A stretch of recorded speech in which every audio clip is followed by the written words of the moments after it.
Okay. Kita mulakan sekarang ya.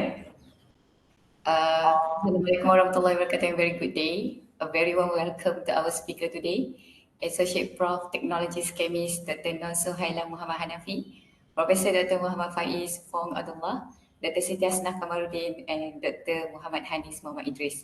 Thank you for joining us today. Welcome to our webinar Introduction to Research Writing, Scientific Research, Case Study Research, and Research Review. I'm Salah Ahmad. Is it my pleasure to be the moderator for this session today? To bless the events, let's all recite Ummul Kitab Al-Fatiha.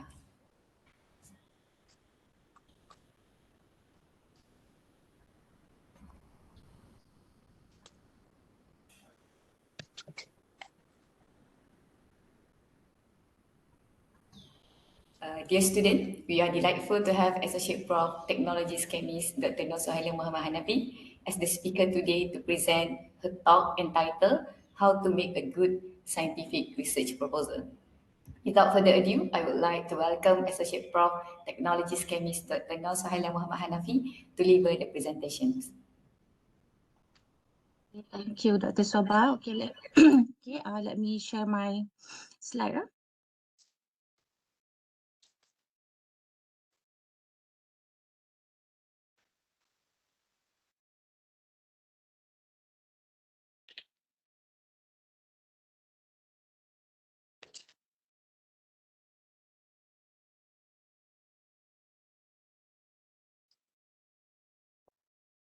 Okay. Dr. Soba, can you see my slide?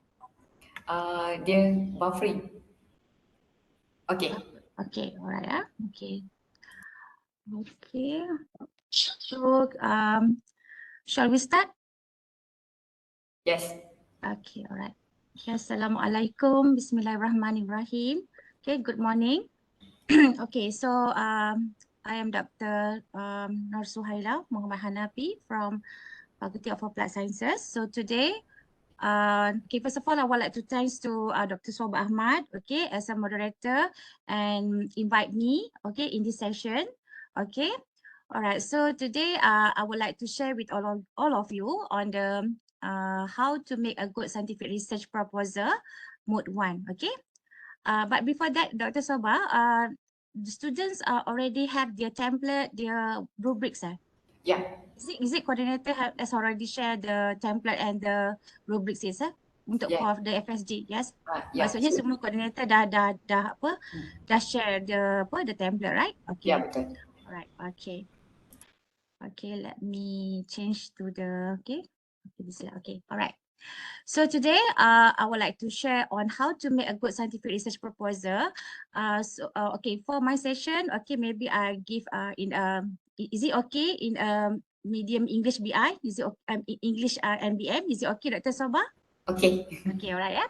Okay, so and I want to make let's say if you have a question, you can also interrupt me lah. Okay. So I think tak adalah sampai hujung tu you can you ask me, meaning if you have a question you boleh direct to ask me. Okay, alright, yeah. Okay, so okay, before we go to the details, I would like to highlight what is a research proposal. Research proposal, or in bahasa Malaysia we call that kertas cadangan. Okay, research proposal, which is in our FSD code FSD 631. FSD 631. So hopefully you all dah register on this code. So a research proposal is actually a compulsory lah for our students, especially in bachelor degree honors, right? Okay, so first of all, the student must know what is a research proposal. Okay, so a research proposal is a document, okay, that present a plan for a project to reviews for evaluation. Okay, kertas cadangan di mana you akan plan your research, okay, your method, okay, for evaluation. So a proposal describes the research problems and is important, gives a detailed account of the methods that will be used and why they are appropriate. Okay, so this is a very general research proposal lah. Nanti I akan highlight detail. Okay. Alright, so it can be a supervised project submitted to supervisor, meaning you all mesti ada supervisor dan hopefully until now you semua dah ada supervisor. Okay, so mesti ada supervisor and sometimes the student pun ada juga co-supervisor. Okay, alright. So it can be a research, project research, it can be a research project proposed to a funding agency. Okay, mungkin ada setengah project yang yang you do the project tu, mungkin supervisor ada grant, ada funding tu lagi bagus lah. Okay, and the research proposal mesti approve. Okay, approval to proceed by the panel, meaning throughout the semester, okay, you do your research proposal, refer to the template itself lah. Maksudnya ada apa ni, you must follow template and then you must last tu maksudnya setiap what we call that you punya stage tu you ada project apa ni, what we call that progress report. Okay, so meaning during you punya session tu you must alert with the coordinator, meaning ada progress report yang you mesti dapat signature from the supervisor. Okay, so until on the week, maksudnya adalah week yang dah decide by the coordinator, must approve by the supervisor before you submit to the panels. Okay, alright. Okay, so what is a research? So what is research? So untuk research ni is it is an investigation ataupun persoalan, in inquiry to find something out. Okay, it is a problem solving. Maksudnya you ada permasalahan, you want to solve that problem. Okay, and then research also you akan apply scientific approach method to study a problem. And of course in a mode 1, because it's a scientific, so the research must be a systematic, controlled and critical investigation by theory and hypothesis. Okay, right, so next we go to this slide. Okay, before that before that, okay, untuk proposal ni, let's say lah katakanlah your lecturer ada bagi yang senior you dulu, okay, so yang sebelah kiri I ni, this is the old one, the old one proposal yang kita guna sebelum ni, sebelum template yang baru, okay, so meaning what we can say that the traditional one lah. The traditional one dulu kita use this template, meaning we have a chapter 1, chapter 2, chapter 3 and references. But currently, it's not currently jugalah, dalam 4 semester juga kita dah apply a new template, okay. So a new template ni dia different sikit. Okay, dia different sikit, but I think you can refer to your senior. Mungkin ada senior yang 4 semester yang previously ni. Okay, you can see dia punya apa ni, the examples tu, kita ada different sikit. Okay, kita ada several section. Okay, several section, section A, section B, section C, section D. Okay, but Dr. Soba ada share the latest one, okay, yang latest one tu kita tak ada section. Sama je dengan yang before last semester, cuma tidak ada section. Maksudnya ada detail of project, ada executive summary, cuma dia tak ada table lah, ada different sikit. Tapi the contents tu sama saja. Okay, alright. So this is actually untuk prepare proposal. Okay, according to the template, this is actually the section ataupun the apa ni yang you kena prepare lah. Okay, alright. Okay, yeah. So basically untuk mode 1 ni, so this is actually section yang I mention tadi dan template. Cuma dalam template yang baru ni dia tak ada section. Okay, but the template tu dia ada title lah, front page. Okay, section A ni details of project, executive summary, research background, introduction, problem statement dan sebagainya. Yang ni you can refer to the template. So I hope that each student mesti ada template dah sekarang ni, because I think sepatutnya dah ini minggu yang I think week 7 ya Dr. Soba. Minggu yang ke-7 ke? Yang 7, ke depan week 8. Yeah, so student I think you dah, I think about 30-40% dah you can fill dalam proposal template tu. Okay, but today kita punya webinar ni kita nak make it you clear lagi ataupun make it you can continue lah, okay? You punya writing tu. Okay, so basically ini dia punya yang section-section yang you perlu isi dalam template for the mode 1. Okay, front page ni kalau you tengok, okay, ada title, okay, name and find your project lah. Ini basically coordinator yang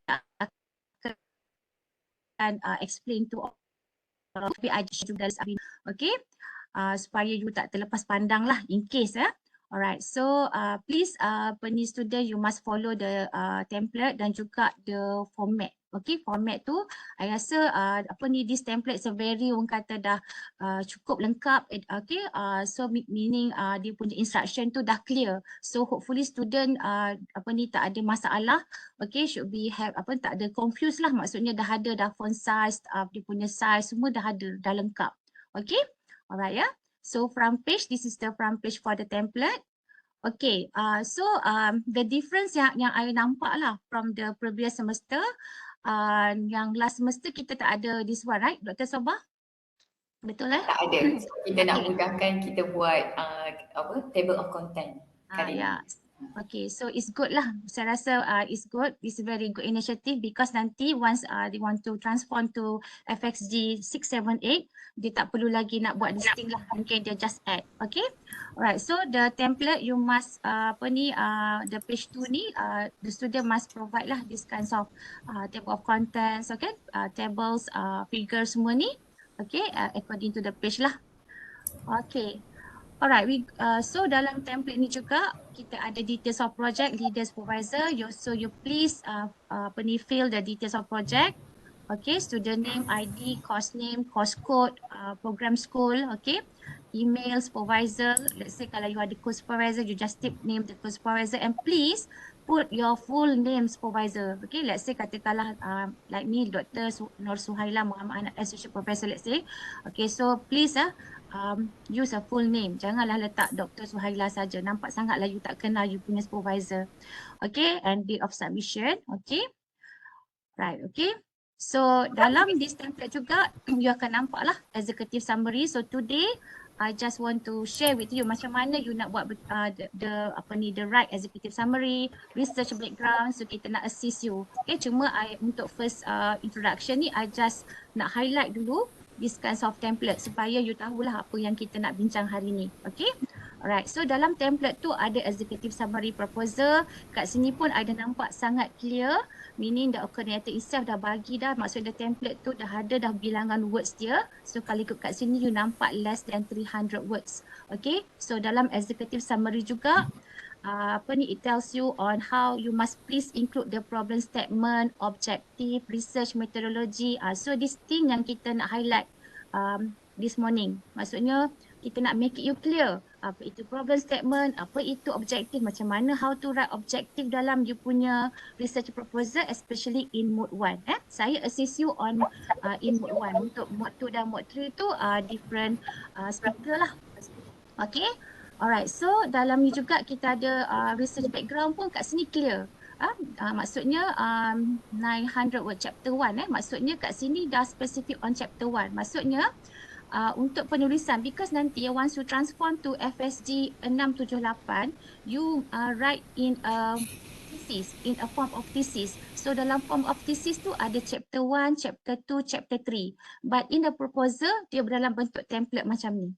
Okay, cuma penyediaan you on this proposal you just tak ada masalah because you dah do the proposal tu dalam bentuk section-section ni. So nanti untuk FSG 678 you just transform je, you just copy and then you just add on lah. Let's say you ada new information ataupun nak tambah lagi especially the results lah. Okay, alright ya. So dalam research background chapter 1 chapter 1 ni is a very important. Ni examiner dah akan tengok chapter 1. Memang sangat akan tengok chapter 1 and then results lah. So dalam chapter 1 ni dah clear kat sini ada the words is actually approximately 900 words. Okay, so kat sini dah explain the project objective. Maksudnya dah clear kat sini saya nampak. So maksudnya ada introduction, problem statement, research question. Okay. Sorry. Okay. Okay, so ada lagi beberapa lagi section, cuma saya tak nak highlight lah dalam this presentation. So saya rasa all of you dah ada lah dia punya format. Mungkin Dr. Sobah can share juga dalam kita punya link dalam this webinar ni kan, boleh kan? I takut nanti ada juga yang tak dapat lagi format tu. Okay, so ini sebilangan sahaja. Okay, it's a certain sahaja. You can refer lah. Meaning nanti once you go, I go each section, you can refer to the template. Okay, so please refer to a new format, new template format. Okay. Okay, now we go to the title. Okay, tadi kan the first thing yang kita kena tengok what is the ni lah title. Okay, title lah. Okay.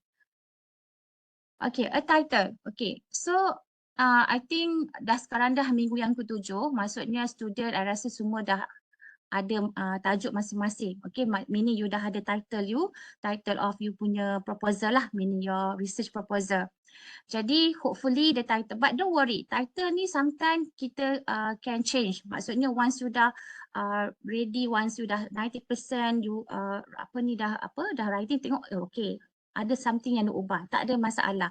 But of course coordinator masa first second week tu dia dah minta title. Don't worry, kadang-kadang student ni jumpa I, takutlah doktor kita ada buat ubah sikit masa last tu tak sama dengan first yang kita hantar. Don't worry, tak ada masalah. Cuma perlu bagi tahu coordinator, but sometimes normally the title tu lebih kurang sama je, maksudnya ada perubahan sikit, meaning mungkin you change the instrument ataupun you change the analytes, okay?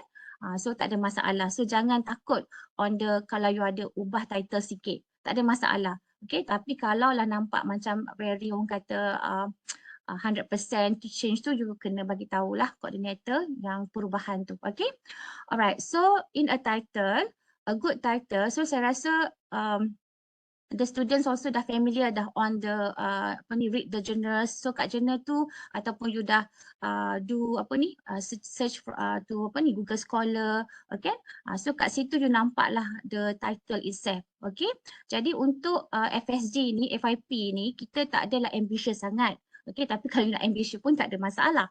But kita tak adalah ambitious because kita untuk FSG 631 ni kita nak train you, kita nak ajar you on how to prepare to do a research. Especially untuk 631 ni kita nak ajar you how to provide a good proposal. So tak adalah macam pensyarah-pensyarah lecturer ni dia nak judge you macam okay, because macam all the lecturers ni biasa semua dah ada PhD, so level dia lain. Okay, jadi kita assume you are like a baby lah dalam research ni. So kita nak train you on how to conduct research, how to prepare research proposal.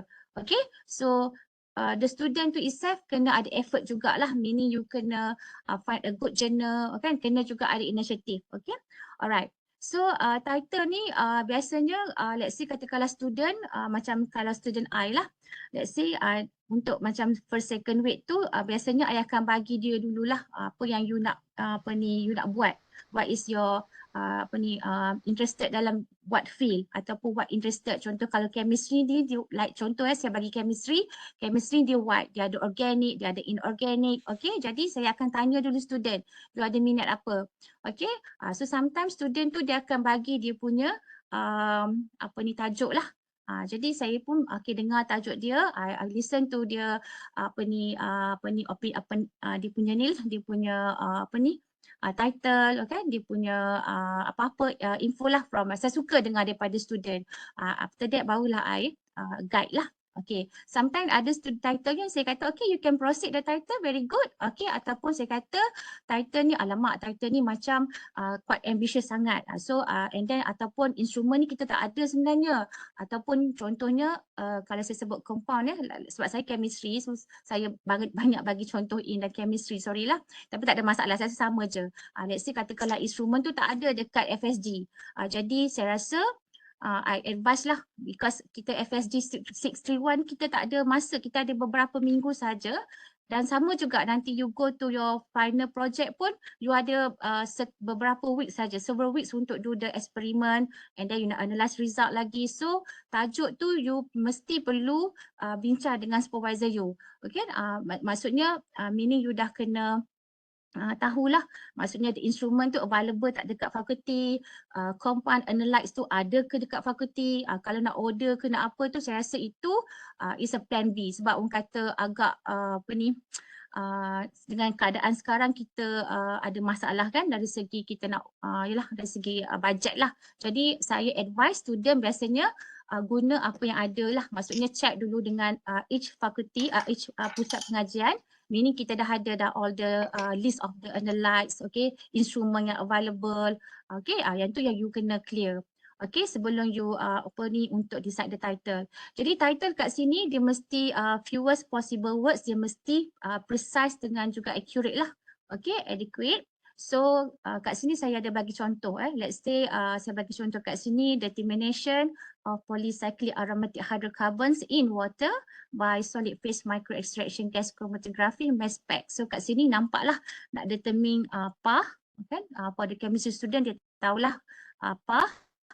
Dalam sample which sample, meaning in water sample, which method dipakai SPME and mass spec. Okay, alright.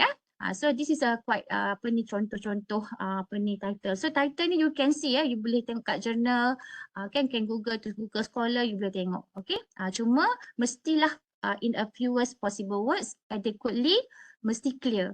Okay, alright. Okay, is there ada question from the students before we proceed to executive summary? Tak ada lagi soalan daripada chatbot. Ya, chatbot tak ada. Okay, let's say if you have question, you can put in the chatbot. Tak ada masalah lah. Okay. Alright, so now we go to the executive summary. Okay, I believe that the students sometimes quite familiar because you kalau you read the journals, you tak nampak executive summary, right? Okay, so you akan nampak abstract, you akan nampak introduction. So jarang you tengok, okay, you baca apa ni proposal apa ni journal, you tengok executive summary. Jadi executive summary ni actually okay, actually untuk penyediaan proposal lah, let's say kita nak apply grant, biasanya template tu dia punya format tu dia ada executive summary. So executive summary ni actually dia sama je dengan abstract, cuma abstract is actually kita dah do the project, but on executive summary you just imagine that this is abstract tapi kita belum lagi buat, kita nak propose. Maksudnya dalam executive summary ni is not, tak ada result pun lagi. Okay, kita just ada apa kita punya problem statement. So kat sini dah clear nampak. Dalam template tu ada nampak dah. Executive summary tu dah justify kat situ. Please include the problem statement, objective, research methodology, expected output dan significance of output from the research project, broad projects. Maksudnya kat sini we have how many elements? 1, 2, 3, 4, 5. Ada 5 elements yang you kena prepare dalam executive summary, 300 words sahaja. Less than 300 words. Okay, so please masa you do the executive summary tu, you kena alert dengan bilangan perkataan 300 words tu, and make sure that the 5 elements tu mesti ada dalam you punya executive summary. So kalau you refer to the rubrics, I think executive summary contribute to 4 marks. Is it betul tak Dr. Sabah? Dia 4 markah tak silap saya. Ya, betul. Ya, student ada kan rubrik kan? Sepatutnya ada. Ada maksudnya kita boleh share lah rubrik tu pada student. Boleh Okay, alright. So students must alert dengan rubrics tu, maksudnya you kena check lah, maksudnya you kena identify is it you punya apa ni ada apa you punya executive summary tu dah complete ataupun dah cukup ke macam mana. So meaning you ada 5 elements tu. Let's say kalau you ada 5 elements ni, so meaning you dah apa ni your executive summary is a good executive summary lah. Okay, alright. So kat sini tadi untuk executive summary tu saya dah bagi the comparison lah between executive summary dengan abstract. Maksudnya executive summary for FSG 631 you untuk proposal you will prepare the executive summary, but for the FSG 6 bukan 678 tadi Tuan-tuan sabar, 671 678 tu LI. Okay, sorry. FSG 671 it is actually masa you do the final year project.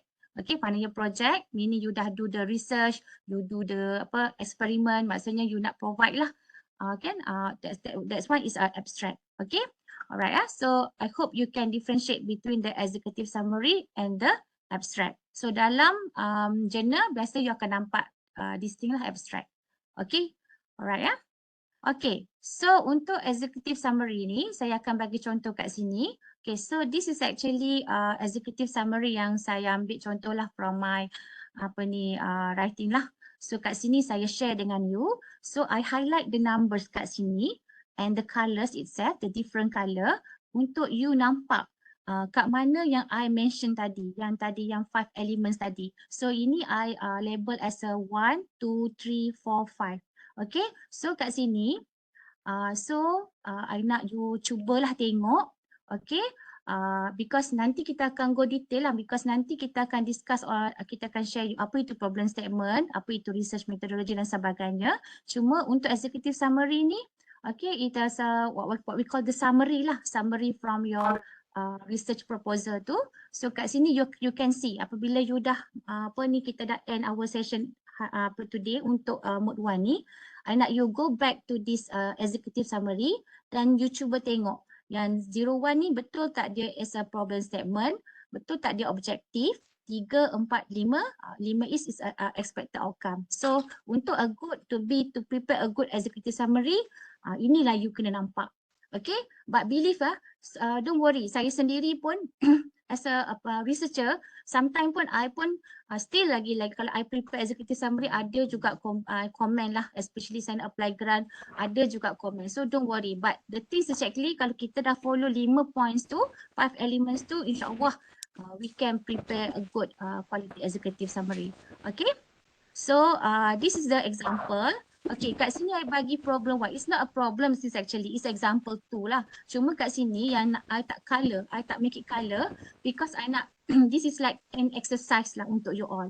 This is exercise, meaning kat sini apabila you dah can identify what is a problem statement, what is objective, okay, sekian-sekian tu. So I nak you cuba highlight sendiri. I nak you cuba highlight macam I buat dekat examples. First example ni, I nak you cuba label which one is 01, 02, 03, 04, 05. Okay, alright ya. Sebab this is actually yang the executive summary yang I attach dalam this slide ni is a dah mengkata dah very go to it's a good quality lah, bukan it's a quality executive summary which you can label yang 5 elements tadi. Okay, alright ya. Okay. Okay, okay, now we go to research background. Okay, until now, is it any question from the audience? Masih belum lagi ada soalan dalam chat box. Okay, so is it clear? Mungkin you can give your button icon ke, is it clear ataupun Dr. Suhaila ni laju sangat ke cakap, okay? Clear Okay. Alright okay, now we go to research background. Okay, so please refer to your template. So this is chapter 1. So chapter 1 ni very important, kan? Because let's say kata kalau examiner dia tengok chapter 1 dia tak nampak, dia blur. Okay, so you have a problem, a big problem. So maksudnya adalah certain element ataupun certain yang you tak boleh sampaikan proposal ni. Kan let's say kita nak buat business lah, mesti kena ada kertas proposal, right? So nak dapatkan tender ke whatever contohnya, tak sampai pada whatever lah. So tak sampai meaning adalah something wrong yang kita kena improve. Okay, so dalam research background ni explain the project objective, project scope, the method to achieve problems and the strategy to overcome the challenges. Okay, so dalam research background, kalau template yang lama tu dia ada kotak-kotak. Okay, yang I nampak. Tapi yang this new template ni yang very the latest one ni dia tak ada. Dia sama je, tak ada kotak je. Okay, so so kat sini nanti kalau you nak transform to FSG 671 tak ada masalah lah, you can copy je, copy ataupun you just make it something some correction macam tu lah. Okay, so dalam chapter 1 ni ni wajib it is a compulsory to have 6 section kat sini. Okay, you must have an introduction, problem statement, research question, objective, significance of study, and the 1.6, this an expected output ataupun outcomes implication. Kena ada, wajib this is compulsory. So each apa section tu mesti maksudnya ada markah dia lah, ada marks dia. Okay, so this morning I nak cuba guide you lah, but untuk webinar ni kalau saya nak ni agak, because I pun dah diberi masa 45 minit saja kan Dr. Soba kan. Saya takut ni tak habis pula. Nanti you give me a clue let's say kalau ada apa-apa sekarang ni dah berapa bau-bau dekat research background ni. Okay? Alright, ya.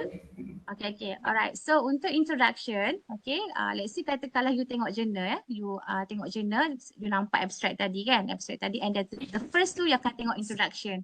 So introduction, here I just share on you to you on the introduction. What is introduction? It's a general statement of the problem, general scope and application of study, significance of the research, aim, purpose of the research. What is the aim of the proposal ataupun what is the objective lah of the proposal. So this thing for statement ni, okay, you kena tengok dalam introduction. So untuk introduction ni, you kena the tips lah yang I boleh share. The tips is actually, okay, you tengok journal lah yang relate to your proposal lah, to relate to your title. The first untuk apa orang kata on how we want to train you lah, kan, as a new researcher, saya boleh panggil you on new researcher. You tengok 2-3, let's say katalah you ambil contoh tadi kita ambil contoh, kita ambil example determine heavy metals dalam water, itu kita ambil contoh. So kat situ you ambil beberapa what we call that several journal. So you ambil lah 3 journal dulu, for the orang kata beginner ni, you take 3 journal relate to your topics, your title tadi, you compare, you baca introduction tu. Maksudnya setiap journal tu you baca, then you cuba baca introduction tu, and please you nampak tak yang 1, 2, 3, 4 yang I state dalam this slide. Okay, so you nampak macam mana penulisan introduction. So dalam introduction tu, apabila you baca 3, you jangan baca maksudnya you 3 ataupun you ambil 2 je dulu.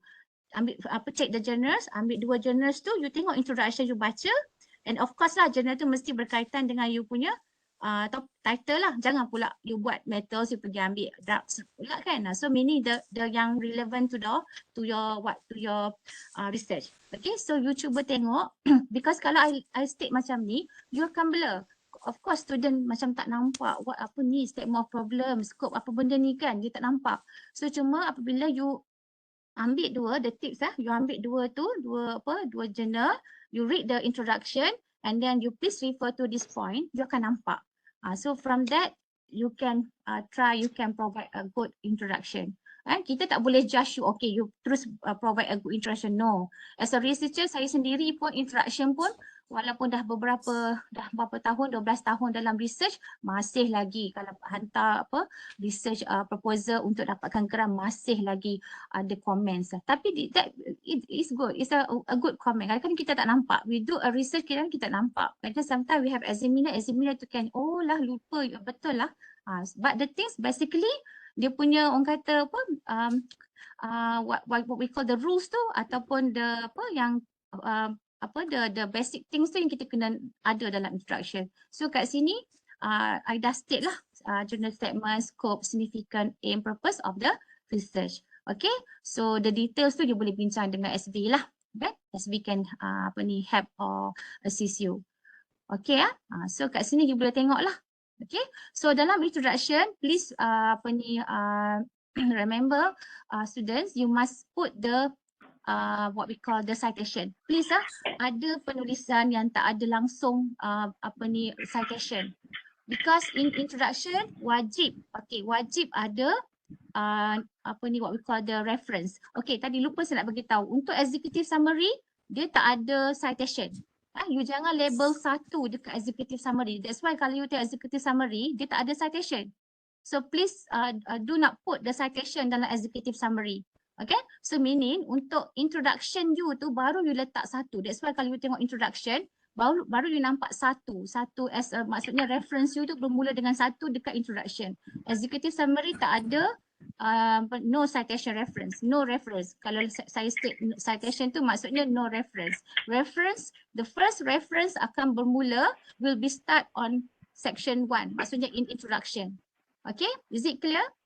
So kat sini you nampak lah. And then the citation tu please according to refer to the format lah. Macam dalam this journal yang saya bagi contoh ni dia use format 1 numbering. Okay, sometimes dalam apa kita punya format ada letak contohnya Peter et al. Sekian-sekian. But this thing you must follow to the our format. You please ask our coordinator lah. Okay, untuk kita Dr. Sabah kita guna apa actually untuk yang ni? Untuk numbering ke? reference numbering APA style. APA style. APA style. Okay ya. So okay Dr. Sobah dah justify dah. Jangan lagi nanti kadang student ni dia confused tau. Dia datang lagi tanya, okay, numbering ke. So saya rasa coordinator pun dah bagi tahu. So please you must remember. Okay, maksudnya kita guna APA style so bukan dalam bentuk 1 2 lah kan, betul lah. Okay ya. Alright ya. So ingatlah untuk introduction maksudnya the first reference berada dalam introduction. Executive summary tidak ada citation. Okay. Okay, now we go to 1.2. Okay, tadi kita dah pergi 1.1. Masih lagi dalam chapter 1 Still in chapter 1. Okay, research background. Okay, kita go to problem statement. Okay, so what is a problem statement? Okay, problem statement ni, okay, let's see lah dalam bahasa Melayu, saya panggil permasalahan. Rational ataupun in English, rational of the research. Maksud kat sini kita nampak apa masalah kita punya, what is the problems on our research ni, apa masalah ni. So kat sini untuk problem statement, describe the problem or issue. Maksudnya apa yang you current issue, contohnya katalah saya ambil contoh water. Okay, water ada permasalahan contaminant, water ni lah apa ni water problems contaminant lah kan. Ataupun mungkin you punya method you tu apa you punya tools you ataupun instrument you tu cost, that's you nampak lah, that's the problem. It depends on your apa ni study lah, biology ke kan, you nampak what is the actually problem dalam you punya permasalahan apa, what is the permasalahan you punya research. Okay, apabila you identify the problems, you can see that ada beberapa works, ada beberapa research yang cuba solve, dah buat dah untuk what we call to overcome that problem. Maksudnya ada dah beberapa research. You tak boleh tak ada research langsung lah. Maksudnya tak ada orang kata very new. Maksudnya you maksudnya mesti dah ada beberapa kerja, walaupun orang kata kalau PhD let's say kalau I talk about PhD sometimes kita nak novel. Novel ni maksudnya nak new. Tapi new pun as a logic lah, new pun ada dah ada pun researcher yang cuba solve that problem. Cuma ada beberapa method, ada tools yang lain yang itu yang kita kena do a research. Okay, so maksudnya apatah lagi dalam FYP ni, you tak ada masalah. Orang kata you can use lah, maksudnya yang problem-problem, maksudnya tajuk you tu tak adalah orang kata yang very, yang saya cakap tadi lah, tak adalah ambitious sangat. Maksudnya you can continue, you can use that method, you can use the maksudnya you can take the problems lah. Cuma you just tukar-tukar sikit lah, tukar analyte ke, tukar instrument ke, tak ada masalah. Okay, so yang merah ni you mesti ada dalam problem statement tu. Describe problem, outline current outside work research, the problem statement, and explain how your project will solve the problem. Okay, explain dalam problem statement ni sikit je. Kalau you tengok dalam this saya dah ada mention this is actually the problem statement. Dia actually dalam bentuk paragraph lah. Tapi saya letak, saya simplify, saya cuba asingkan, saya cuba split according to the question yang tadi. Yang ni ni yang 1, 2, 3, 4 ni. Actually untuk ni this is problem statement. Problem statement ni masih dalam bentuk satu paragraf lah, ataupun biasanya mungkin ada 2 paragraf. Tapi saya splitkan according to apa maksudnya kat sini, describe the problem. So saya extract, saya letak, saya ambil, saya letak dekat dalam this box lah untuk you nampak dalam saya punya problem statement ni. Okay, so outline current work, so saya letak kat sini.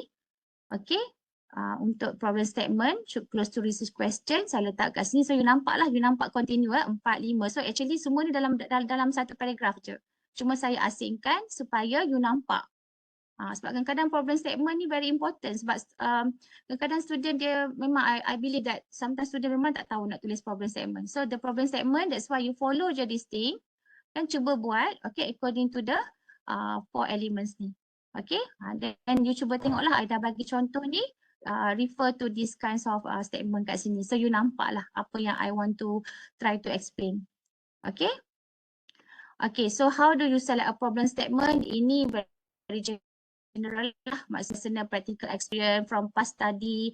You tengok from past study apa masalah dia. Let's say katalah dia determine dah water contaminants tu, tapi apa masalah dia masih lagi, ataupun you nak pergi lagi pada apa, kalau kita sebut pasal method, nak tukar method. Mungkin method ni macam apa, dia punya concentration limit dia dapat macam ni je, dapat dalam bentuk ppm. Okay, you punya apa, you punya method you mungkin boleh pergi sampai, let's say kalau I thought in apa dalam bentuk concentration lah, you boleh pergi pada lower concentration lagi. So this is actually macam mana you nak tengok you punya apa permasalahan tu lah. Okay. Okay ya. So okay, yang ni lah yang tadi problem statement tadi dalam bentuk paragraph ni. So must have a sorry ini apa ni? Ini yang tadi ya, sorry ya. Okay. Ini yang tadi ni.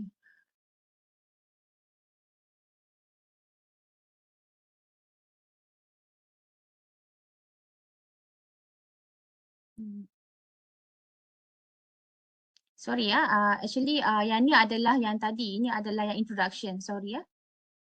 Yang satu ni introduction.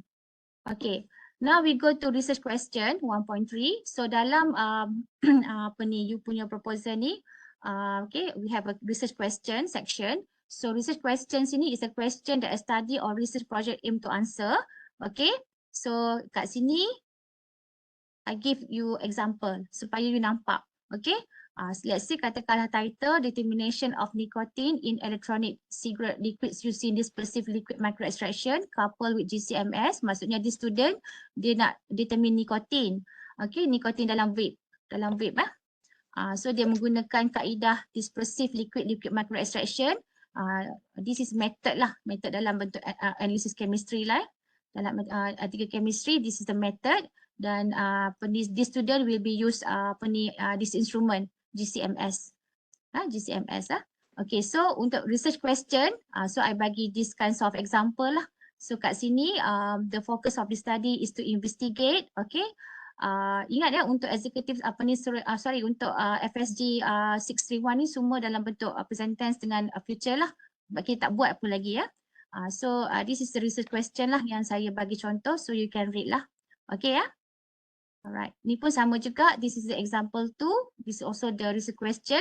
Let's say for the physics lah, you nak buat apa, what we call the synthesis characterization, mungkin yang ni boleh membantu you lah. Okay. Alright ya.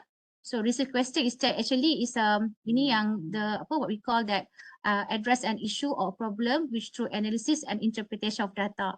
Maksudnya you what is the question, apa yang you nak nak address the issue tu. Okay. Alright ya. Okay, now we go to 1.4 objective. Okay, this is very important. So untuk objective ni, the purpose of the research is to the aim, short but general statement of intent. Okay, objective tu mesti especially in scientific research kan, mesti dia specific, mesti measurable, achievable, realistic and within time frame smart. Okay, maksudnya the elements dalam you punya objective tu, the words tu mesti specific, measurable, boleh di dalam bahasa Melayu what we call boleh diukur lah, okay? Measurable, achievable, realistic. Okay, so this is kind of the words yang you boleh guna dalam writing objective you. Maksudnya to study, to investigate, to understand, to optimize, to determine, to synthesize. Ini penggunaan-penggunaan the words that you can use for the writing objective. Okay, dan please remember ya kelas pula audience, example apa ni untuk objektif ni, dia untuk macam apa for the FYP level ni, kita tak adalah orang kata sampai, tak ada orang kata ambitious sangat because of the weeks yang you kena do the project tu. Cukup lah mungkin 1-2 pun tak ada masalah, dah enough dah, cukup dah. So let's say tapi katalah SB you nak buat 3, tak ada masalah. Kalau dalam bentuk dalam time frame study you okay, tak ada masalah. Tapi normally biasanya is 2 objektif is quite enough lah. Okay. Alright, so this is the example how to write the objective lah, to optimize and validate, apply, okay? Alright. Dan please you kena maksudnya untuk objektif tu you kena adequate. Maksudnya let's say contoh kat sini, let's say saya mention kat sini to optimize and validate this method, okay, untuk separate apa? Untuk separate nikotin contoh. And then using apa? Using let's say this GCMS. Tapi dalam bentuk ni sepatutnya the student must write a full sentence lah. Gas chromatography, mass spectrometry, barulah dalam bracket GCMS. Kita please use a full sentence kat sini. Okay, so this is the example of example 2. Sama juga this objective. Kat sini the student used apa ni, to synthesize, characterize, to determine. Okay, so kat sini the students state clearly apa dia punya compound, tapi depends pada supervisor juga. Sometimes you just letak selected psychoactive drug pun tak ada masalah. Okay, alright ya. Okay, now we go to significance of study. Masih lagi dalam chapter 1. Okay, significant study ni, ini pun ada juga I nampak lah permasalahan student kita yang confused how to write the significance of study. So significant study is basically a written statement that explain why your research was important, ataupun kalau saya explain dalam bahasa Melayu is actually apa kelainan you, apa yang you nak buat dalam you punya research tu. Okay, so it justify why your research was needed and the impact of your research, what do you expect the results, okay, contribute to understand your method tu. Okay, contoh kat sini you boleh tengok this is the example on how you write the significant study. So dalam significant study mungkin you boleh use the word start in this study. In this study maksudnya apa yang you nak buat. Okay, what is actually you want to present dalam proposal you. So kat sini you nampak you want to emphasize what is actually what you want to do in your research. So in this study, a green method, this is a example will be maksudnya future. Okay, bukannya past tense past tense is actually in your FSG 671 lah. So in this study, a green method of dispersive will be developed to determine the concentration. So kat sini you nampak ada several parameters yang akan digunakan ataupun akan evaluate. So kat sini ada contohnya sample pH, extraction time, dia mention kat sini the parameters and apa dia hope dia this method ni akan jadi apa. So this is actually the what we call you write for the significance of study. Okay. Okay, last in chapter, okay, this is example yang you boleh tengok juga. Okay, untuk last section dalam chapter 1, okay, this is expected output. Yang ni you must highlight lah. I think 2-3 tak ada masalah lah. Okay, new theory or new findings ataupun new knowledge. Okay, new findings lah. Untuk level FYP tak adalah sampai new findings. Okay. Publication expected output, let's say katakanlah you very ambitious, kadang-kadang student macam student FYPI memang I ada aim untuk diorang publish, dan alhamdulillah setakat ni my student memang ada publish dalam Scopus Q4 untuk FYP. Diorang berjaya dapatkan Q4 punya publication. Okay, human capital yang ni different lah, ni untuk level this is contoh lah ataupun you punya output tu apa impact on society. Maksudnya dia can help apa. Contohnya tadi let's say kalau determine nikotin tadi, dia boleh help lah. Maksudnya kita dah ada data ni boleh digunakan untuk kenal pasti nikotin dalam vape. Okay, alright ya. So the impact on society, economy and nation. So saya bagi contoh, this is the example lah you can write. So kat sini saya specific on new knowledge and the potential application, and under new knowledge saya subkan what is actually the outcomes from the study. Okay, so yang ni you boleh you can try do the ni, and maybe you can discuss lah with the supervisor. Okay, yang ni ya. Okay, so kita dah habis section chapter 1. Okay, ada question tak? Dr. Sabah ada question tak dalam chat box? Masih tak ada lagi dalam chat box. Okay, clear tak ni? Laju sangat ke? Saya ada berapa minit lagi Dr. Sabah? Ada dalam 10 minit lagi. Alamak, kena laju ni. Okay. Alright ya. So semua clear Okay, nampak ada icon tu clear lah. hopefully I can apa ni, sebab kita tak cukup masa pun 45 minutes kan. So saya bagi yang surface dah dulu, okay. Alright, untuk chapter 2 literature review kita label sebagai chapter 2. Okay. So chapter 2 ni biasanya literature review, okay, kalau kat sini dah state dah 1500 till 200 2500 words, bilangan patah perkataan. Okay. So dalam literature review actually kat sini saya dah highlight review the available body of knowledge relevant to the subject area of your research. What is already known, highlight the previous. Okay, so kalau kat sini saya rasa student dia ni lah apa ni kadang student dia tidak suka dalam bentuk statement ni. That's why kerana saya explain lah. Cuma kat sini you nampak your literature review should be comprehensive, cover the scope. Okay, cover the scope senang cerita macam ni. Untuk literature review ni, let's say katalah you tengok title you. Title tadi, saya ambil contoh tadi determination nicotine. Okay, determination nicotine, let's say dia guna method A tadi, dia guna instrument B. So actually untuk literature review, apa yang this statement yang cuba nak tells you is actually you punya contents you tu dalam you punya literature review, each words yang dalam you punya title tu you mesti ada dalam literature review. Let's say katakanlah nikotin. So you must do some ni lah, maksudnya you must find the information about nicotine. You letak dalam you punya literature review. And then before nicotine, takkan you nak direct letak nicotine kan? Mungkin you can buat section let's say 2.1, maksudnya you letak smokers dekat Malaysia macam mana dulu. And then after that barulah you go detail nicotine dan sebagainya. Lepas tu untuk after nicotine you boleh buat effect nicotine tu to humans. Okay.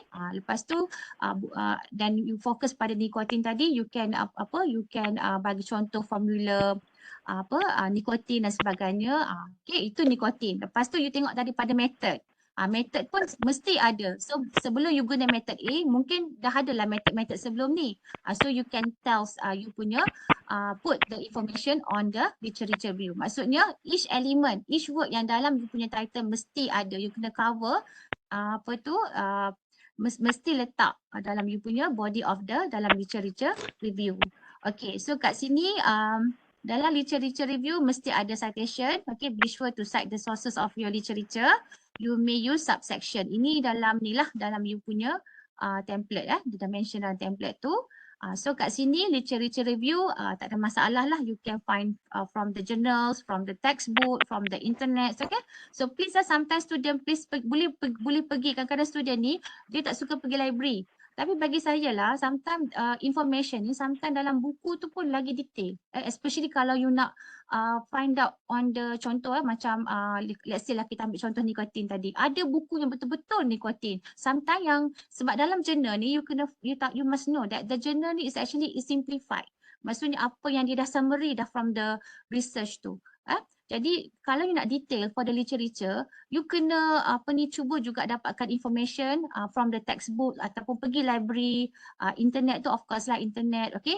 From the thesis ke cuba as a student if you want to be a good researcher, cuba jangan just depend on the journal from you dapatkan daripada Google Scholar. Hopefully you dah tahulah.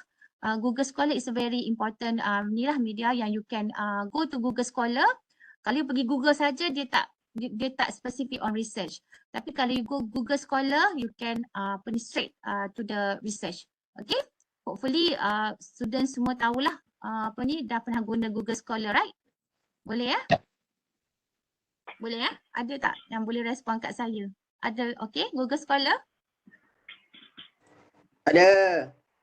Ada okay, very good. Okay, jangan pergi Google. Kadang-kadang bukan tak payah pergi Google. Kalau pergi Google, dia tak spesifik. Kalau research, you pergi Google Scholar.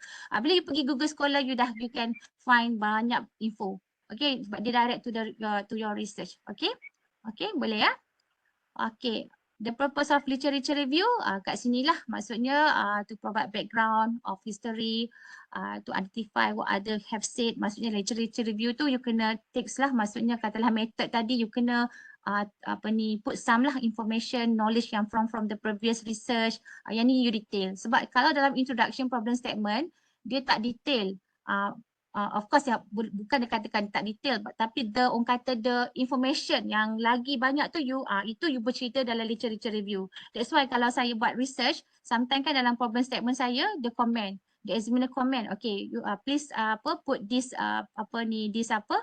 this text ni dalam literature review. Tak perlulah letak dalam introduction. Banyak sangat introduction. Introduction ni dia tak banyak. Introduction tu dalam one page ataupun second page tu pun dah cukup banyak dah. Okay, intro problem statement semua tu. Jadi the things yang yang kata the depth tu kita mesti letak di literature review. Hopefully you can understand lah. Okay, what is the apa yang I nak cuba sampaikan. So this is the element yang perlu ada dalam literature review. Okay, so yang inilah title tadi saya mention tadi. Let's say katakanlah synthesis characterization, contoh cyclodextrin, ionic lipid. So the things yang merah semua tu, psychoactive drug semua tu mesti ada dalam you punya literature. Because untuk proposal ni kita nak train you kan. Kadang-kadang okay, I tengok you contoh katalah I examiner. I tengok tajuk you ni sekian-sekian tapi tak ada pun info pasal ionic liquid dalam you punya literature review. Ada sikit je dalam you punya introduction tapi I tak nampak pun you bercerita pasal ionic liquid dalam you punya literature. Ataupun I tak nampak pun pasal polypyrrole ni. Kan, tapi polypyrrole sebelum you cerita polypyrrole mungkin you boleh cerita pasal polymers dulu kan, barulah you spesifik pada polypyrrole. So hopefully you nampak lah benda tu. The details one tu you can discuss with your supervisor lah. Saya bercerita on surface, okay. Maksudnya mesti detail. Okay. Psychoactive drugs contohnya. Tapi sebelum bercerita psychoactive drugs, mungkin you boleh cerita pharmaceutical drugs dalam water. Barulah you pergi sebab drugs ni dia banyak drugs. And then you mungkin labelkan semua drugs tapi you emphasize, you focus on the psychoactive drugs. So barulah you nampak literature you tu. Sebab literature tu kita nampak effort student tu baca before dia start the research, kita nampak okay, student ni dia find journal, dia baca, dia faham. Kita pun tak adalah orang kata expect too much tapi kita nampak effort tu lah. Okay, this is the literature review. So literature review mesti ada section lah. Maksudnya kena ada 2.1. Okay, tak kisah you nak start dengan macam ni pun tak ada masalah. Dan mesti letak figure, label lah. Dan please dalam penulisan figure, before you put the figure mesti you dah put the text tu. Jangan you letak figure, you letak penulisan figure kat bawah. So kalau kat sini you letak figure, before the figure appears, you kena letak dah figure 2.1 below shows the nicotine chemical structure. Baru you letak 2.1. And then please the format lah, let's say kata you letak figure 2.1 ni, you letaklah kat sini. Okay, janganlah you letak the third page. Penat nanti examiner nak tengok figure kat mana, figure ni tak jumpa. Okay, dekat page ni baru jumpa. No, maksudnya untuk figure 2.1 ni you letaklah figure ni kat bawah. And then please kalau letak figure tu mesti letak source. Kadang-kadang sebab kita bukan yang kita makna kita create semua ni, sometimes memang kita ambil from the from the sources tu, kita kena letak source. Okay, so sama juga dengan table. Let's say kalau ada table, you kena letaklah table 2.1 baru you letak table. Mesti the words of table figure tu mesti shows before the figure itself. Okay, alright. So you nampak lah dia punya ni. A good researcher, a good student, dia boleh buat research tabulated comparison method. So kita nampak lah. Dan please lah kalau references tu janganlah ambil yang orang kata yang yang orang kata bolehlah ambil yang current lah kan. Tapi saya tak adalah untuk FYP ni, tak adalah orang kata very currently macam force. Kalau dalam research, penyediaan research grant tu mungkin dia nak 5 years current research. Tapi untuk FYP ni tak adalah kita nak emphasize macam tu sekali, no. Tapi kalau boleh ambil lah juga yang the latest one lah. Jangan nampak you punya research you tu tahun yang 20 tahun lepas semua, mana yang current ni buat apa benda ni kan. So please lah, maksudnya ada yang the current tu mesti adalah 2022, 2020, maksud nampak. Kita tak tengok kalau kita tengok macam ni kan. Contoh let's say kalau macam ni kan. Ni sambil contoh kan. Apa ni 2009, 2011, 2009 tak ada langsung yang 2020. Kita dah berapa ni So itu akan ditanya juga oleh examiner you. So please walaupun you masih dalam kata train, tapi mesti, maksudnya you punya research tu mesti current research lah. Orang kata janganlah kita nampak ni kan. But sometimes sebab kita pun sometimes kadang-kadang kita terpaksa cite juga yang lama sebab kita nak kita nak ada flow dia, tak ada masalah. Tapi kalau macam ni lah contoh, it's not good sangatlah because kita ambil yang kata yang sekarang kita 2023, kita nampak lah dia punya reference tu zaman Tok Naduk ni macam ni kan. Alright ya. Okay ya.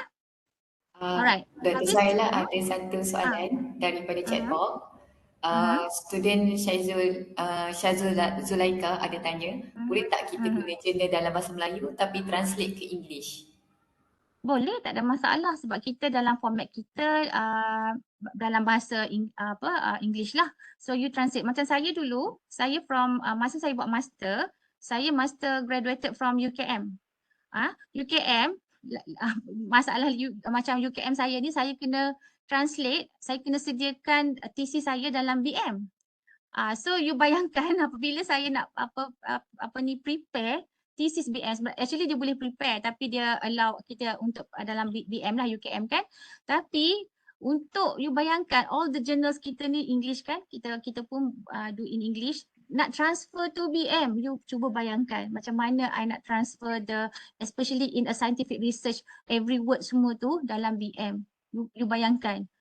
Tapi so dalam case tadi yang student tadi you cakap yang you ambil journal from BM, no problem because you tak ada masalah pun. You have maksudnya journal tu dah publish, dah ada dia punya ni lah citation dan everything lah, dia punya scopus whatever lah, tak kisahlah, with a good sources lah. Okay, jadi you just transform lah, tak ada masalah pun. Okay, you just put dalam reference you the details lah. The journal, tak ada masalah. Cuba you kena transform dalam bentuk English lah. Okay ya? Is it okay? I answer the question? Okay ke? Okay ya? Alright. Okay, now we go to chapter 3. Ada sikit lagi, berapa minit lagi Doktor? Dr. Sobah? 10 minit lagi. Okay, gitu. Okay, Doktor. Okay. Alright, chapter 3, research methodology. Okay, this is importance lah, especially in a scientific research, kita memang ada chapter 3. Okay, so kita dah ada chapter 1 tadi, chapter 2 literature, chapter 3 is a research methodology. Kat sini pun dah spesifik dah dalam bentuk template. Ini saya just extract from the format template yang kita punya format template lah. So kat sini 100,000 word lah kan. Okay, so kat sini dah jelas mention kat sini, describe your experimental design methods. Okay, cuma kat sini include details on uncommon materials, use subsection and subtitle, flow clarity and flow. In the next section, provide a flowchart and a Gantt chart. Okay, yang ni semua saya ambil daripada template bukan not my ni lah. So this is from the template yang kita punya template. Okay ya, so kat sini saya cuba jelaskan lah apa benda ni actually ni. Okay, so dalam research methodology, okay, yang tadi yang dalam this template ni dia mention use subsection and subtitle. Okay, ini dia. Okay, maksudnya kat sini, let's say saya bagi contoh dalam chemistry lah. Okay, let's say 3.1. Okay, 3.1 ini yang guna subsection. Okay, standard and reagents lah. Okay, kat sini you nampak lah, I mention kat sini nicotine, clear.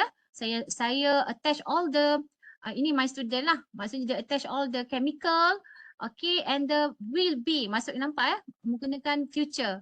Okay, will be purchased from Sigma, okay, Shanghai, China, okay, China. So kat sini nampaklah dia punya untuk standard dia, apa benda yang what we call the things lah kat sini lah, maksudnya materials kan, you kena include all the things Okay, macam mana dia nak prepare stock and standard solution? Kadang-kadang tak ada benda ni dalam research methodology. Ini semua kadang student terlepas pandang. So you must put all dalam methods ni. Okay? And then sample preparation and pre-treatment contoh. DLLME procedure ataupun dispersive liquid-liquid lah ni procedure. So let's say katakanlah you guna method tu daripada kat sini daripada Lee, you kena mention the procedure referred. Macam kita FYP ni, of course you akan refer pada method. You tak akan ada pun method you sendiri. So please dalam macam ni you kena letak you punya citation dalam procedure you. Okay, macam kat sini my student ni dia dah refer to Lee et al. So dia letak lah, so kita nampak student ni dia guna this kind of procedure, bukannya dia punya procedure. Okay, alright ya. Okay, lepas tu letak schematic figure. Let's say katakanlah dispersive tadi dia ada figure dia. So dia buat source kat sini. Kan you create, you boleh buat you punya diagram sendiri ataupun you boleh je ambil daripada apa ni, tapi you must put the citation source tu. Okay, and then you put the instrumentation. Tak kisahlah you guna X-ray diffraction ke whatever lah, instrumentation pun will be based on method sekian-sekian. Letak dia punya apa ni condition dia lah, maksudnya katakanlah you guna apa, brand apa, kata instrument katalah you guna GC, brand apa, Agilent, so you put. Okay, let's say lepas tu dalam method you, okay, ini senarai ni je, standard, prepare, sample, procedure, okay, apa ni letak schematic figure, instrumentation, okay, let's say katakanlah you nak buat method validation, kalau dalam chemistry ni dia ada buat method validation, contoh, you ada beberapa parameter, tak kisahlah dalam biology ke, let's say katalah ada parameter yang you akan investigate, so you letaklah kat sini optimization, sample pH contohnya, extraction solvent, so ini daripada pembacaan you lah, maksudnya apa yang you akan investigate. Okay, lepas tu contohnya method validation. Okay, ini adalah pengiraan macam mana nak kira. So let's say kalau you ada formula, ada calculation ataupun statistik yang you guna ataupun whatever lah, design ke you nak guna, so you kena letak kat sini. Semua mesti dalam future tense. And then of course you kena letak experimental design. Inilah kadang-kadang student dia tak faham on the flowchart. Flowchart tu kadang-kadang kita mention research methodology, dia just letak contoh dia letak yang ni je. Dia letak yang extraction. Sedangkan experimental design ni dia bermula daripada atas sampailah you punya maksudnya the flow. The face to face lah. Let's say katalah you ada face to face pun tak ada masalah. Maksudnya keseluruhan, bukan on the extraction tu saja. Maksudnya you kena start from the beginning tadi, sampailah let's say katalah you ada application to real sample, you nak instrument, so ini mesti ada dalam research methodology you. Flowchart ni mesti ada. Okay. Ini kalau you nak buat dalam description method lah. Okay, part 1 apa, part 2 apa, part 3 apa, part 4. Ini let's say katakanlah macam ni, dia biasanya method ni dia akan depends pada objektif you lah. That's why katalah you ada 2 objektif, you can imagine dalam objektif 1 tu you nak buat apa, objektif 2 tu you nak buat apa. Okay, alright ya. So this is actually the contoh flowchart lagi. Okay, yang ni tadi contoh.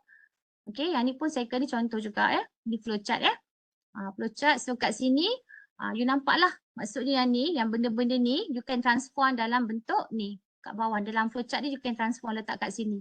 You can detail lah kat sini. Okay, part 1 katalah you nak synthesize, part 2 you nak characterize, part 3 you nak optimize. So kita nampak. Tapi biasanya kalau FYP biasanya you ada mungkin part 1, part 2 saja. Tengoklah, depends lah. So you nampak lah apa stage dia. Macam student saya kan yang tengah buat final project ni, dia kata dia dah siap. Okay, I pun dah check lah, check. Mana yang ni? Dia kata dia dah buat yang ni. Yang ni tak buat pun. Alamak, maksudnya alamak you dah apa ni, you tak ada buat yang ni. So kita nampak by the frame of study tu, by the flowchart tu, kita nampak alamak you, okay, maksudnya kalau you boleh tick lah. Okay, ni dah buat. Kat sini tapi mana saya tanya, mana linearity ratio, mana, alamak lupa lah, tak buat yang ni lah. Okay, so kita nampak. So that's why perlu ada flowchart. So you boleh nampak. Perlu ada ni. Sometimes kadang-kadang you have a problem. Kadang-kadang ada problem, let's say kan, so kita kena ada plan B. Tapi that's why kita pentingnya ada flowchart ni. Dan flowchart ni because you ada frame ada weeks kan yang you kena time, yang you kena tengok time frame. Kita kan beberapa minggu je kan. So beberapa minggu ni you kena tengok lah. Let's say katakanlah part 1 ni berapa minggu je you nak spend. Part 2 ni berapa minggu. Let's say kalau part 2 ni sepatutnya you 2 weeks tapi 4 weeks pun tak settle lagi. Alamak, minggu yang keberapa dah nak kena hantar writing lah kan, dah hantar proposal semua. So that's why you kena tengok what is the plan B, plan C yang perlu do for the ni untuk masa FYP tu lah, masa FSG 671. That's why untuk penelitian proposal ni you kena clear kat sini.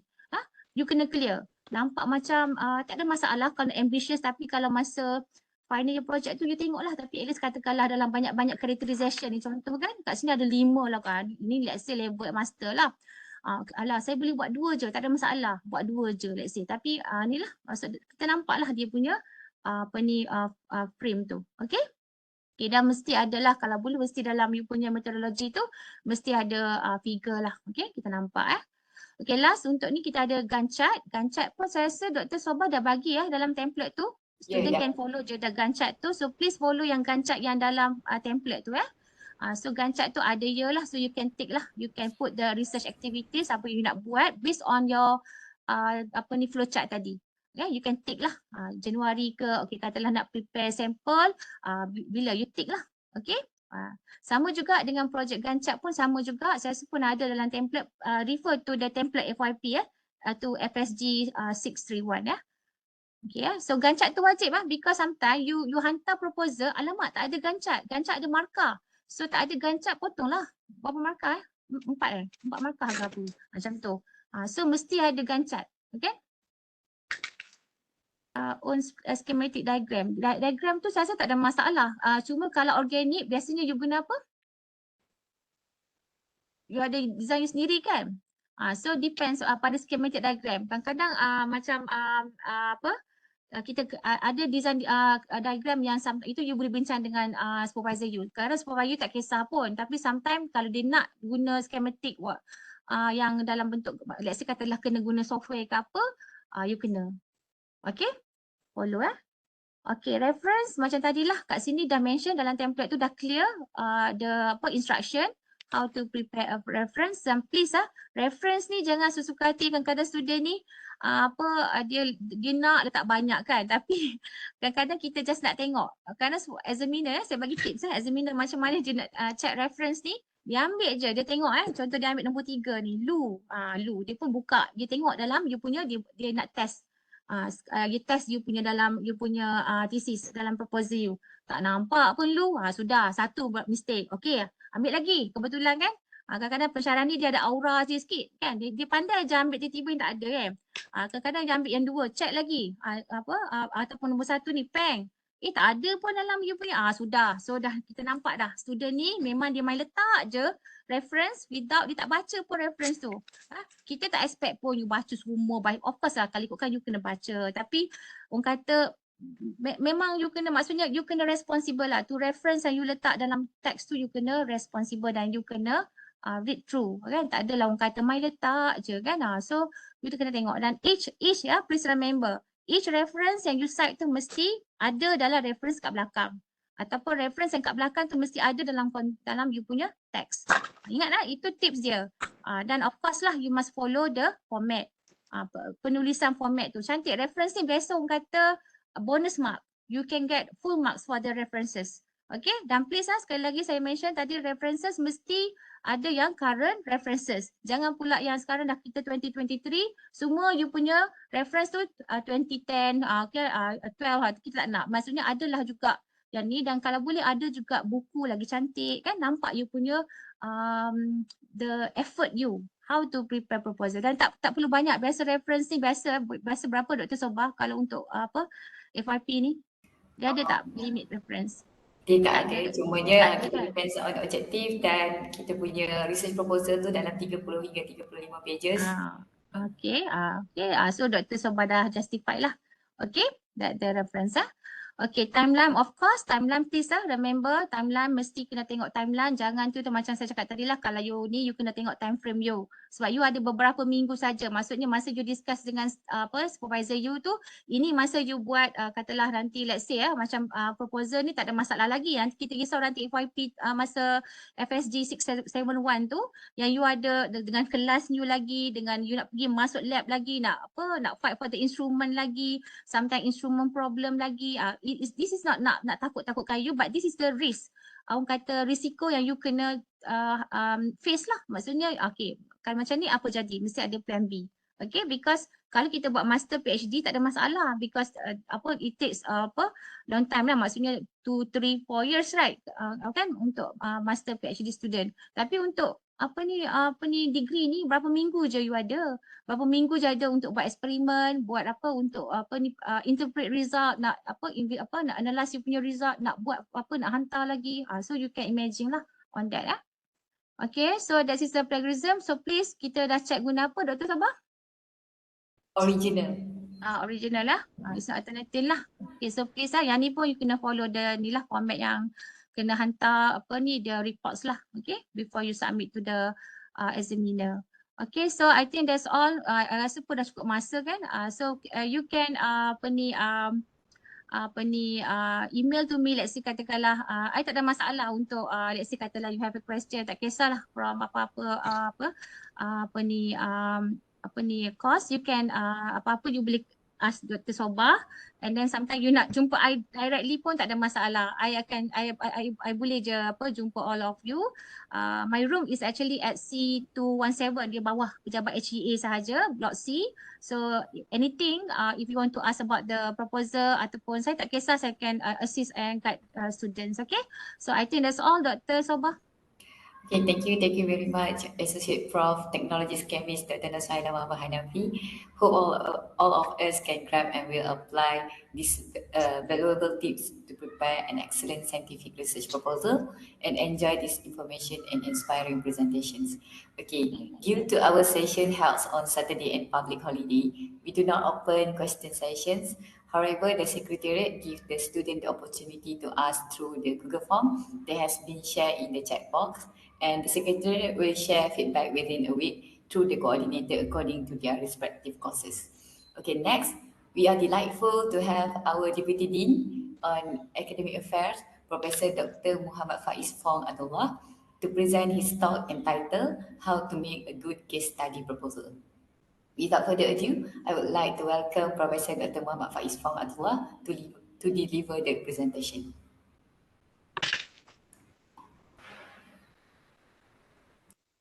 Thank you, Dr. Sobah, and Assalamualaikum dan salam sejahtera pelajar FSG dan juga panel yang saya hormati.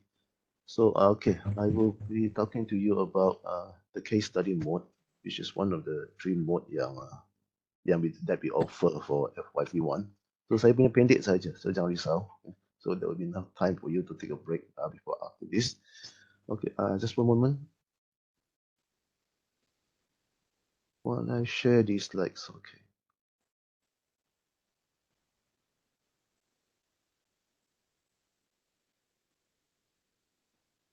Okay, can I verify that you can see my slides and then my voice is clear enough? Voice is clear, Prof. Okay, boleh nampak slide. Oh. Okay, so, all right, I'll take you through a quick discussion on what is meant by case study research undergraduate. So, saya Dr. Muhammad Faiz. Okay, tapi banyak slide dalam deck ni disediakan oleh the previous panel. So, Dr. Nur Juliana. So, I acknowledge her, in this talk juga. Okay, kalau nampak slide tu cantik, Dr. Juliana yang prepare. Kalau slide tu kurang lawa, saya yang buat. Okay, alright, and I think Dr. Sobah dah bagi tahu student, okay, that we offer 3 modes untuk funding a project, and tadi Dr. Suhaila pun dah cerita panjang lebar pasal mode 1, which is the research project. Okay, so besides the research project, okay, you can also do modeling or simulation. Okay, so cara dia sama saja dengan research project. Okay, cuma for modeling or simulation ni, generally you will not only generate your own data, you can also use data from other sources. Okay, so we'll talk a bit about that later on. Okay, mode 2 is critical research, okay, or systematic research. That is, I think the next panel will take you through, so I won't talk much on that. And I'll be talking to you about mode 3, the case study. Okay, so for this semester, we try to what you call synchronize thing, so that tak kisahlah you ambil mode 1, mode 2, mode 3 ke, okay, you should end up doing the same amount of work. Okay, so that to be fair to all the students. Okay, adalah yang mode 1 tu dia terpaksa pergi lab, okay, and spend more time and effort. Okay, so all the 3 modes, okay, will be evaluated based on how much time and effort that you put into your writing. Okay, semester FYP 1 ni banyak writing saja. You are not going to go into the actual experimentation or the actual analysis yet. We will keep that for next semester. Okay, so if you have this handout, then it tells you more or less what we expect you to achieve between this semester. Okay, if there's any question, okay, so sorry, tutup sebab dah kata tak soalan kan, kemudian kan, you can paste your chat box. Alright, okay, so case study ni jarang orang buat. Okay? In fact, well, so many years dekat UiTM tu, jarang saya jumpa student yang nak buat case study. Okay, but this case study ni lebih kepada orang social science. Okay, so but for science, for science people, okay, in FSG, we generally prefer experimental research. Okay, so tapi we still offer the mode in case ada student yang minat untuk buat case study. Okay, so for the rest of the talk, okay, I will take you through okay, what is a case study, okay, apa benda ni case study, okay, and why conduct a case study. Okay, so why is it that we offer you a case study for you to in lieu of a experimental research or literature review, okay, and how to conduct a case study. What are the components of a research design? Okay, I don't really have an example of case study research at the degree level. So yang ni saya lupa nak minta dari Dr. Nur Judana, but I do have other examples I will show you later on. Okay. Okay. So what is a case study? Alright. So yang Dr. Judana letakkan 3 definition here. One is from Creswell. Okay. Which define a case study as a design of inquiry found in many fields when the researcher develops an in-depth analysis of a case, such as a program, event, activity, process, or one or more individuals, and using a variety of data collection procedures. Dah pening kepala dah kan? Panjang ayat dia. Okay. Macam-macam istilah pula. Okay. Alright. The second definition of a case study is according to Thomas. Okay, who define case study as analysis of person, events, decision, periods, project, policies, institution, or other system, which are studied holistically by one or more methods. Okay. And again, another long definition with a lot of terms. Okay. It's okay. Okay, we'll just keep this to the end. Okay, and the third definition, okay, is by Yin 2011. Okay, who emphasized that the compelling reason to conduct case study research are to obtain an in-depth understanding of a single or small numbers of cases based on real-life circumstances. Okay, so Dr. Juliana gariskan 3 definisi untuk case study. Let's try to make sense of it. Okay, so before that, okay, so a case study is generally a type of qualitative research.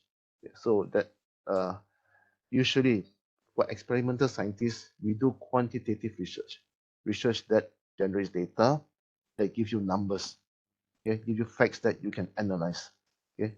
And for research scientists like us, that is the preferred mode. Kita lebih suka kepada quantitative research. Benda yang kita boleh ukur, benda yang kita boleh tulis dalam nombor, benda yang kita boleh masuk dalam formula, and benda yang kita boleh buat analisa. Things that we can analyze. Okay, so that is we were trained to be like that. Okay, kan masa masuk mak pun, okay, you do an experiment, you ukur yang ni, ukur tu pH berapa ke, okay, berapa, and then you analyze the data. Okay, so case study are generally more suited for qualitative research. Okay, so the answer, the data, the result, okay, may be in terms of statements, okay, sentences, okay, they may not be in the form of the usual data that you are accustomed to. They may not be in the form of numbers and so on. They can be narration, description, and so on. Okay, and case studies are generally often used in fields like social science, okay, especially psychology. Psychologists, they love case studies. They are used in the law, okay, and they are used in business and management, and sometimes they are used in clinical science, the medical field, okay, to analyze certain cases and so on. Okay, but that doesn't mean that we can't do case study. Okay, scientists, we can also use case study, okay, to study certain events and so on. Okay. Okay, after going through all this, okay, so how do we make sense of it? So let's take a look at the words that we have seen so far. Okay. Apa istilah-istilah yang tadi banyak-banyak tu, okay. So the keywords that we have seen so far about case study is that it is an in-depth analysis. So when you do case study, then you look at the case in depth.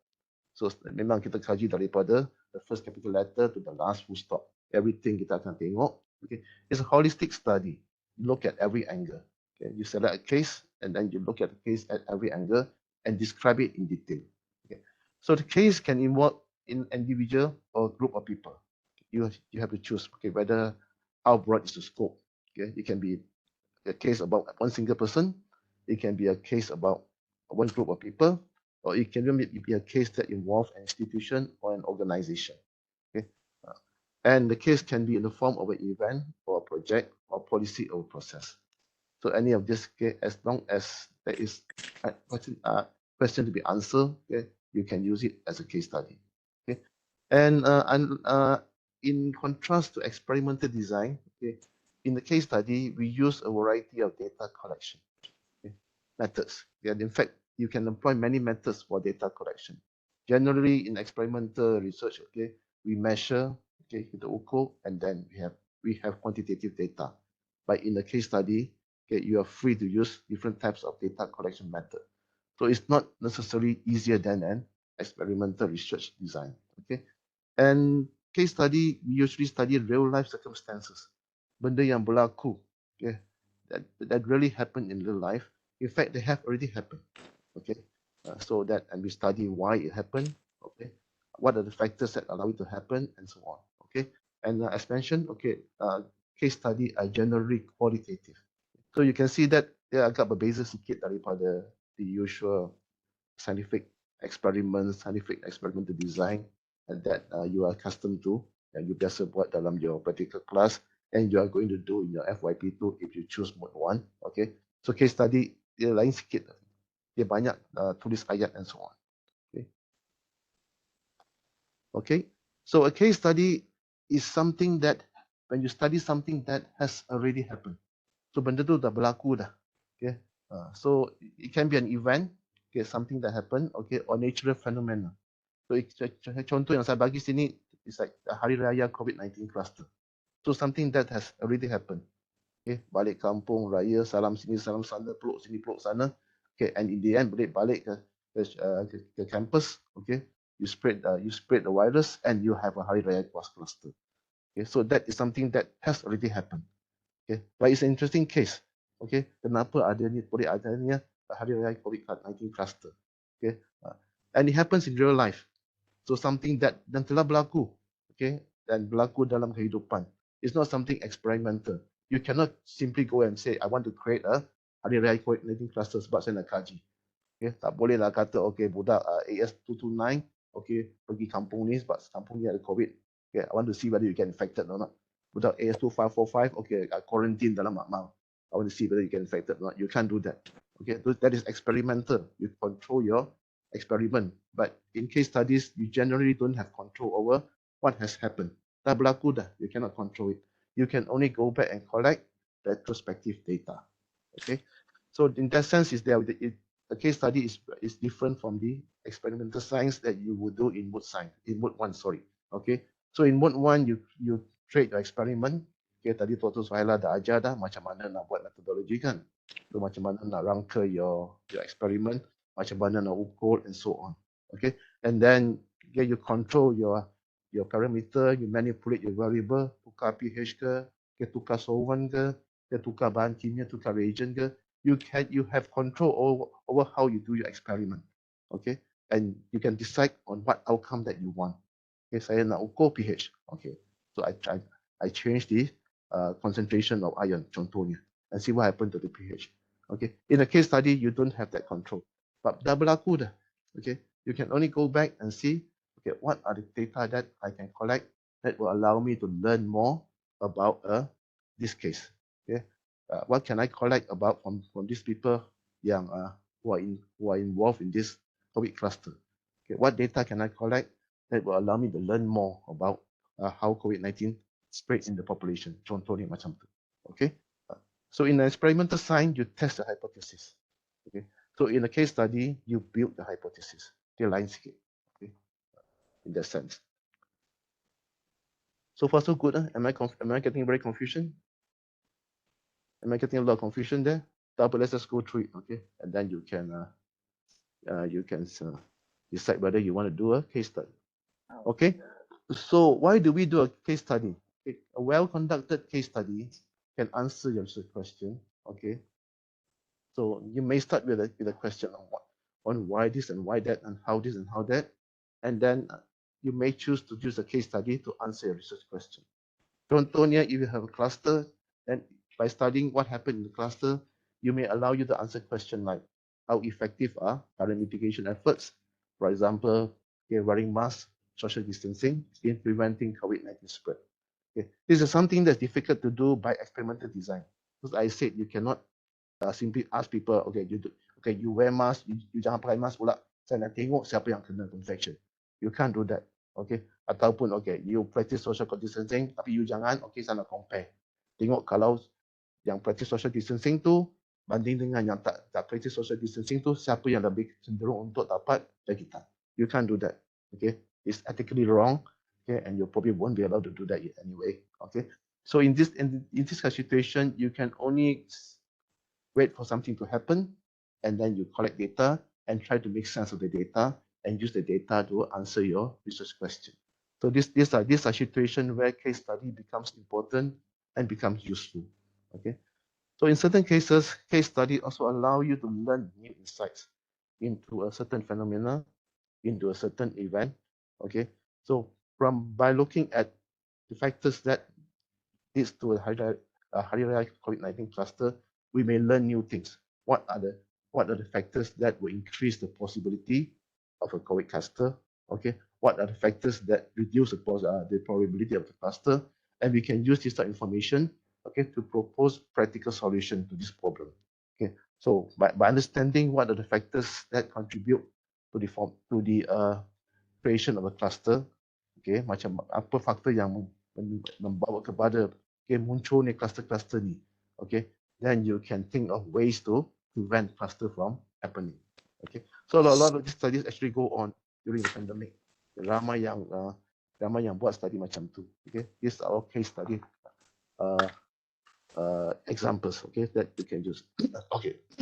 Alright, talking about COVID-19, I'm sorry if I'm coughing. Sebab saya pun baru sembuh dari COVID-19. Okay, I think I broke quarantine last week. Okay, itulah contohnya hari raya cluster. Okay, so if my voice crack, let me know. Okay. Okay, now, okay, so that is what we mean by a case study. As I said, dia agak lain sikit daripada your usual experimental design. Okay, it might take a bit of getting used. Now that we understand what is a case study, okay, how do we conduct a case study? Tak boleh buat eksperimen. Macam mana nak buat case study pula? Boleh actually, okay. There are many other ways to get and collect data that you can use for analysis, and you can come to a conclusion. Okay. In fact, the layout is more or less similar to your research experiment. Okay, cuma okay, you can maybe tweak your thinking a bit. Okay, now that you may not have quantitative data, you may be working with just statements and facts and so on. Okay. All right. How do we conduct a case study? Okay. So the formal way, okay, I think Dr. Juliana referred to 2013. Okay. There are 5 components of research design that are important for case study. Okay. So one is the study question. Okay. So the current trend is that most people prefer to start a study using a research question. Okay, what do you want answers to? What is the question that you want to answer? What is the problem that you want to solve? And that drives your selection of the case and how you analyze the case. Okay, so you start with a study question, okay, and then you break down the proposition of the question. Okay, don't worry if you don't understand the term here. Okay, we will break it down later in the next slide. Okay, what are the units and analysis? Okay, what is the logic that links the data to the proposition? Okay, and what is the criteria for interpreting the findings? Okay, so dia istilah dia berlainan. Okay, but then if we come down to it, dia lebih kurang sama dengan the design of an experimental project. Okay, all right. So here we breaking down here. Okay, a study question is the research design. Is what is the research design most likely to answer? Okay, the how and the why. So this is like your problem statement. Okay, the proposition, okay, refers to your scope of study. Okay, saya pun tak faham sangat ni. I will try to, okay, I guide you through, okay, the area that you want to investigate further. Okay, it may answer your study question. Okay, so how do you answer your study question? The unit analysis, this is your case. Okay, whether you want to have a single case or multiple case. Okay, the logic linking the data to the proposition. Okay, this is how you do your data collection. Okay, whether you want to, there are various different way of collecting data when it comes to a case study, and the criteria for interpreting the findings.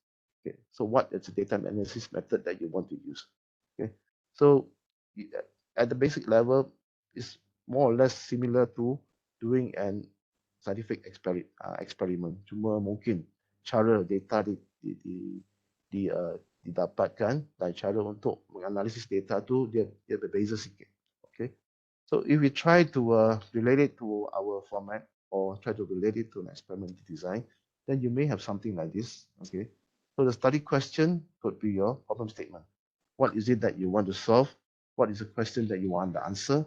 Okay. And then from your problem statement, just like in your research project that Dr. Suhaila described to you a moment ago, okay, from your problem statement, you formulate research question. Okay, ataupun kadang-kadang, depending on which textbook you read or who you talk to, okay, they refer to this as key issues. What are the key issues in this case? Okay, a Hari Raya COVID cluster happened, okay, among UiTM students, contohnya. So what are the key issues in this case? Okay, what are the factors in this case and so on? All right, and then you talk about your scope. Do you want to just look at one individual, or do you want to look at several different individuals, or do you want to look at many groups, or do you want to look at the whole organization? How big is your study? Okay, or you want to study the COVID-19 cluster, okay, all across Malaysia? That will be a very big study. Okay, not something that I would recommend at your level. Okay, and then the logic linking the data is something like your methodology. How are you going to collect your data? Okay, how are you going to record your data? Okay, and then the criteria for interpreting is the data analysis. Okay, how are you going? What type of analysis are you going to do? Okay, when you've collected your data. All right. Okay. So far so good. Any question? Any burning question? Tak ada lagi dari chat box. Okay. Right. So tak ada tu either faham semua atau tak faham semua. Tapi tak apa, it's okay. Case study kan. Okay. So alright. So with that, yang propose tu, okay. So this is the flow that you use when you want to write or construct a case study. So you start with defining your research question, okay, and then you select your research methodology. So it's more or less similar to your research project mode 1, okay, and then you select the case. What are the case that you want to use to answer your research question? Boleh juga, okay. Then you choose the data collection method, okay, and then collect the data, analyze the data, and draw a conclusion. Okay, so not much different from your research project. Okay, so in the end, all scientific research, all scientific strategy, okay, comes together. Okay, lebih kurang sama sahaja. Okay, we will refine this in a moment. Okay, so that is easier to understand. Okay, so this is still very much social science talk. We will try to put it in the science talk. Okay, language that scientists understand better. Okay, all right. So now, don't think that when you do a case study, you don't have to collect data. Okay, you do collect data. Okay, cuma the type of data that you can use, okay, is more broad and more variable. Okay, you can use data from many more sources compared to the other mode. Okay, so tadi in mode 1, okay. Oh, okay, I think echo. Hello, is it okay? I'm getting echo ya, dengar tak? Dengar. Okay, still a lot of echo. Okay, tak apa, I'll try a bit slow. Okay, so in research project, okay, so your data will come from the experiment that you conduct. Okay, so that is mode 1. Okay, so you plan your methodology, you carry out your experiment, you get data, and then you use that for analysis. Okay, if you're going to do modeling and simulation, which is also part mode 1, okay, then you have an extra source of data. You can use data from your own experiment. You can also use data from other sources.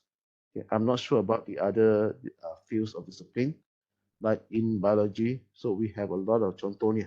We have a lot of DNA data, RNA data, protein data deposited in public databases. Okay, so they are shared by scientists, and we are free to use them. So when the biologists do a modeling study or a simulation study, we can take data from these databases and include it with our own data, okay, for analysis. Okay, so here you have an extra source of data.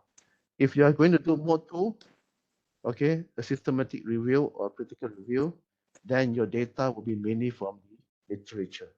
You baca literature, baca journal article, okay, what other people has found out. You take the data, combine the data, and try to look for new insights. Okay, that's what you do in a systematic review. Okay, that will be covered by the next panel. Okay, in case study, okay, you can use data from all three sources. You can use the data that you collect yourself. Okay, this is a bit different from research where you cannot create experiment. You can only collect data yang ada. Okay, you can also use data from other sources. Okay, if somebody, let's say in Singapore, has done a similar case study, you can also you can also ask data from the person and compare to your data. You can also use data from literature. Okay, again, if somebody in Norway, in Japan, has done a similar study and has published the data, then you can refer to the journal article. You can take the data, okay, and compare it with your data. And from there, you can probably make a better conclusion than just relying on your own data. So walaupun you buat case study, there is still some data collection to be done. Okay, although theoretically it's possible, okay, to depend solely on data from literature review saja. Okay, bagi mereka yang malas nak gelak, malas nak buat makmal ke, okay, malas nak keluar cari data ke, okay, you can try to develop a case study that you can use data from databases or from the literature sahaja. Okay, that is possible. Again, you need to talk to your supervisor, and he or she will guide you through. Okay. All right. So, how do we collect data in a case study? Generally, okay. So, as I said, you cannot create experiment. You can only collect data yang sedia ada sahaja. Okay? Because your case dah berlaku dah. It has happened. Okay. You cannot rewind the clock and try to make it happen in a different way. Tak boleh. Okay. So you use method like, okay, talking to the people involved in the case study. So you can ask to interview the people yang terlibat dalam di cluster COVID-19. Okay, what did you do? Sebelum ni apa you buat? Ada pakai mask tak? And so on. You can interview and ask question, and you can get data from them. You can do direct observation. Okay, you can go to a kampung and observe apa yang diorang buat ni. Okay, selalu sangat pergi kenduri ke and so on. Kenapa kampung ni dia selalu ada cluster? Okay, mungkin dia suka buat kenduri ke? Okay, setiap malam ada kenduri ke, something like that. Okay, you can form focus group, get a few people together, talk to them, and get in-depth understanding on what caused them to engage in contohnya non-safe activity. Okay, kenapa dia tak nak practice social distancing and so on. Okay, kenapa dia tak nak pakai mask, kenapa dia tak nak vaksin, and so on. Okay, you can do survey, hantar question A. Okay, you can observe participants and so on. You can also do literature review. Okay, as I said, some case study can be done purely using literature review. Okay, but you need to differentiate that from the critical review that is offered in mode 3. Okay, so again, this is quite different from your normal laboratory experiment. Okay, jarang kita in experimental research we use methods like this. Boleh, tapi kurang digunakan. Okay, they are more suitable for case study. Okay. Okay. So here, okay, once we understand all this, let's try to put it together again. Okay, in a language that we can better understand. So how do you do a case study? Okay, I'm going to modify. I've modified this from the previous flow chart. Okay, you can use either one. Okay, both work. Okay, depending on your supervisor and you. Okay, you end up writing the same thing. Okay, so I would start introducing the case. There's an introduction. Okay, what is the case that you want to do? A simple introduction to your case. Okay, then you can state your problem statement. What do you want to find out from this case? Okay, what do you want to find out, or what problem are you trying to solve? Okay, and then from there, identify the research question that will allow you to solve your problem statement. Okay, dia semua berkait. Kenapa ada benda macam problem statement, ada research question, menyusahkan orang saja. Okay, but they are all connected. Okay, you have a problem statement, something that you want to solve. Okay, from there you ask question. By answering the question, that should allow you to solve your problem statement. Okay, ada kaitan dia. Okay, so what are the research questions that you want to ask? Okay, and from your research question, then once you have your research question, then you decide, okay, how am I going to answer the research question? What is the objective of the study? Okay, the objective will provide the answer to your research question.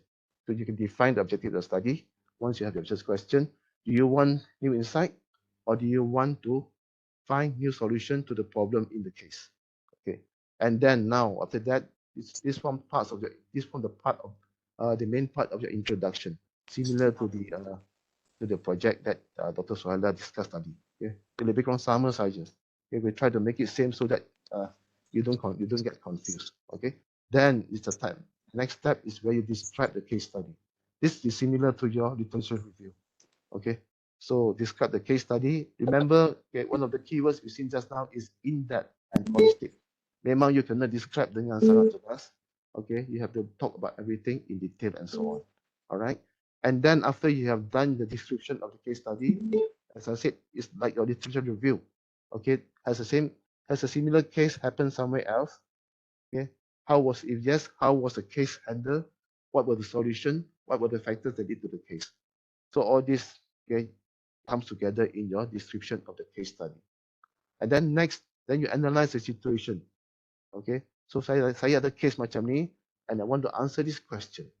What data should I collect? And how should I analyze the data? Okay, so this is similar to your methodology part.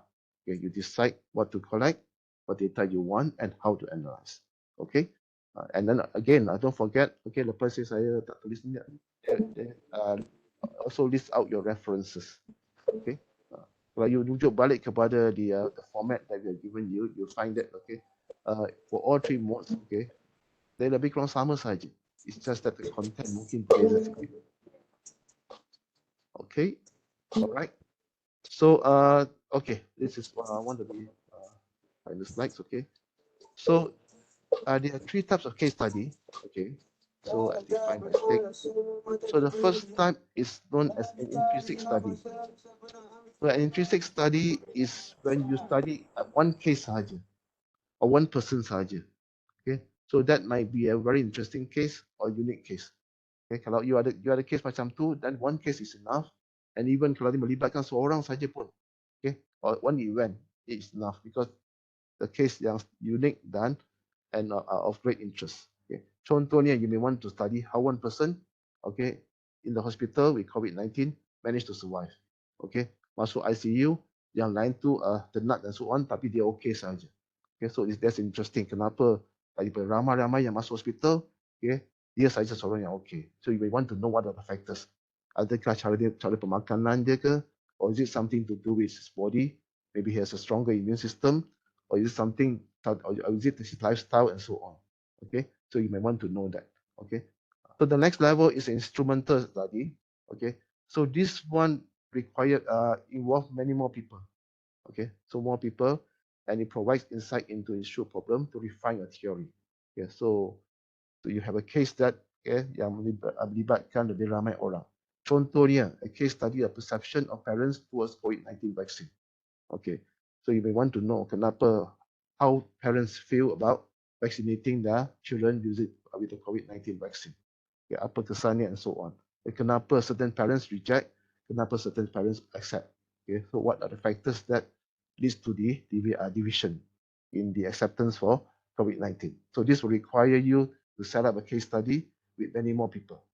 Okay, and the last one is known as a collective study. Okay, this is where you put together several similar case study. Okay, and it's often referred to as multiple case study, where you look at similar case that happened in many different areas. Okay, so contohnya a study to understand Malaysian adults who reject COVID-19 vaccine. So this is all over Malaysia. Okay, so you may want to know, okay, kenapa they reject certain Malaysian adults reject COVID-19.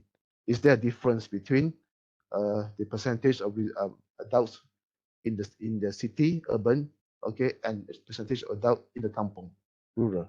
Okay, is there is the difference due to, okay, the level of understanding? Okay, so urban people in city tend to be more educated, so they may understand more. Okay, so what is the acceptance level? Orang kampung pula mungkin kurang faham. So what is the acceptance level and so on. Okay, so that requires you to have a lot more groups of to put together as a collective case study. Okay, so again, at your level, I don't think I want you to go so far. Okay, tak perlu lah buat sesuatu yang kita besar. Okay, so you don't have to solve all the problems in the world. just focus on one problem and solve it for your FYP1. Okay, hidup dah cukup masalah kan. Okay, I have a few more slides and then let you go. All right. So this slide, I think Dr. Juliana put it here to highlight a difference between a case study and a survey. Okay, but I don't think we need to discuss this. So I move on to the next one. Okay, so this is one example of a case study. Okay, that one of the very few one that I handled 30 tahun at UiTM. I think I've only handled 1 or 2 case study. Okay, this is actually a PhD study. One of my PhD students, and she was from the faculty of hotel catering, not science. Okay, so it's more towards social science. Okay, and what we were studying is the food poisoning cases. Okay, that are reported at the number of this is PLKN canteens. Okay, PLKN stands for program latihan hikmat negara. Okay, so I think zaman jangan tak ada kan. Okay, your seniors mungkin kena pergi program latihan hikmat negara, where you sign into a camp, okay, and you stay there for 2 months, okay, and you undergo national training, okay, in terms of it's quite interesting that there's some army combating programs, there are harmony programs, there are unity programs, and so on. Okay, so the trainees, okay, the PLKN trainees are required to stay at the center for 2 months, okay, and they take their meals in the canteen. So each center at the canteen, and some of the center, okay, we find that dari dia banyak case food poisoning. Okay, so we do not know why. Okay, kenapa dia berlaku only at certain centers and not other centers? Okay, and we were asked to find out. Okay, it was actually a contract research from the ministry. Okay, so this becomes a multiple case study, but we have to look at banyak center. Okay, center yang mana selalu berlaku food poisoning and center yang mana jarang berlaku. Okay, so and then we do a comparison. Okay, so the introduction is quite simple. We just describe what is the situation, a summary of the situation.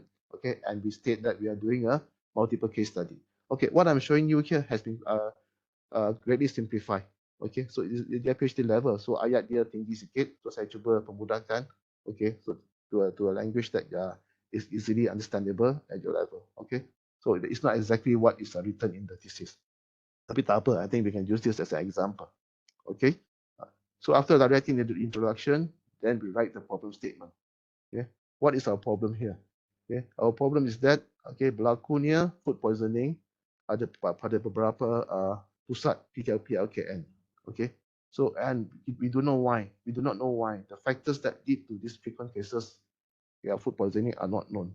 We don't know why. Dia dah berlaku dah, but we do not know why. So we want to know why. Okay, and then we formulate the research question. Okay, so we think, okay, apa yang mungkin menyumbang kepada food poisoning ni? Contohnya, okay, mungkin kebersihan. Okay, so we formulate research question. Okay, research question can be kalau you buat project, okay, then they are generally very specific. Okay, because project you can control. Okay, but when you do case study, okay, sometimes you may not be able to phrase your research question at the level of specificity that similar to what you do in the project. Okay, kadang-kadang dia mungkin longgar sikit and so on. Okay, so contohnya we phrase a research question. Is the microbial cleanliness status of the canteen premise related to food poisoning episodes? Adakah kebersihan kantin tu berkaitan dengan berlakunya food poisoning ni? Okay, does the lack of good hygiene practice among the trainees contribute to food poisoning? Okay, we don't want to point fingers without fact. Jangan terus masuk dalam kata ni sebab budak ni tak pandai basuh tangan. If we don't want to do that, we want to make sure that any statement that we issue is backed by data. Okay, that is proper science. Okay, nak cakap apa, biar ada data untuk sokong. Okay, alright. So these are the research question. And after writing the research question, okay, then we write the objective. Okay, so we want to know whether the cleanliness status is related to the food poisoning. Okay, so we phrase the objective in a way that allows us to do that. So we want to investigate if hygiene status contributes to the frequent occurrence of food poisoning, blah, blah, blah. Okay, and we also want to propose solution for reducing food poisoning. Okay, and then after that, okay, after writing the objective, Then now we come to this part, which is similar to the literature review, in-depth description of the case. Okay, so we describe the case in depth. Okay, so and that's really in depth, okay, detailed description. Okay, which canteen, how many cases, what are the non-constitutive agents, what actions were taken, okay, were the actions effective, and so on. So we cover all angles. Memang kita tinjau case tu dengan very detailed, and we report on every angle. Okay, and we also include a comparison with other cases. Okay, so they may not be PLKN canteen, but it could be school canteens, college canteens, university canteens, and so on. Okay, and any information that is available in the literature review. Okay, and remember, when you do something like this, then you have to cite references. Jangan lupa sama dengan projek saja. Yang Dr. Suhaila cakap tadi, macam mana nak buat reference. Whatever you put in your reference must be quoted in your text, and whatever you cite in your text must appear in your reference. Itu yang saya letak masa dalam template tu, saya letak awal-awal. Okay, please use a bibliography manager. Okay, 3 kali saya sebut. Okay, so make sure that you learn how to use a bibliography manager to manage your reference. Okay, kalau tak tahu tanya supervisor. Okay, this is important. Yeah, it's not easy to track references when you're writing a thesis. Okay, all right, and then after we have sort of write the objective and description, then we think about how are we going to solve this problem. Okay, what do we think is happening? Apa yang sedang berlaku? The case is really there. Dia dah berlaku dah. So we want to know what is happening. How did it happen? Okay. So what are the data to collect? How do we collect data? And how do we analyze the data? Okay. This will form part of your writing that is similar to the methodology section of the project. Tapi kalau sama saja. Okay, mungkin cara tulis tu lain sikit lah. But dalam case study ni, we like to narrate. Kita suka ayat. Kita suka tulis dalam perunggan and so on. Okay. So number one, we think that cleanliness was not properly maintained. Okay, so that was a research hypothesis. Actually, daripada question tu, we form hypothesis, tapi probably dia tak termasuk dalam dia project proposal kot, tapi tak apa. Okay, so for that, in order to learn about that, we collect data on surface cleanliness of tables. So we actually went there. Okay, dia punya bahan masakan, dia punya cawan and so on. And we also test the drinking water using a microbial test kit. So we collected physical data. Okay, we collected quantitative data. Walaupun saya sebut tadi, case study are usually qualitative, but you can collect some quantitative data. Okay, and we also think that lack of good hygiene practice among the trainees is probably a factor. So what do we do? How do we collect data on that? We do direct observation of the trainee. So kita pergi ke sana, tenggek kat kantin dia, and we observe how the trainee carry on their normal life. Bila datang makan tu basuh tangan ke tidak, okay? And since it's a PLKN camp, so the trainees are required to wash their own plates and dry their own plates after eating. And then are they doing it properly? Okay, cara dia basuh, cara dia keringkan tu. Alright, so we observe and we take notes. Okay, and then we also conducted a questionnaire survey. Tanya lah trainee, okay, berapa kali basuh tangan, berapa pergi tandas basuh tangan tak, ini macam tu. Okay, things like that. We asked through a question and we collected data. Okay, this is qualitative data from the questionnaire. All right, and we also think that there may be a lack of hygiene awareness among canteen operator. That can be a factor.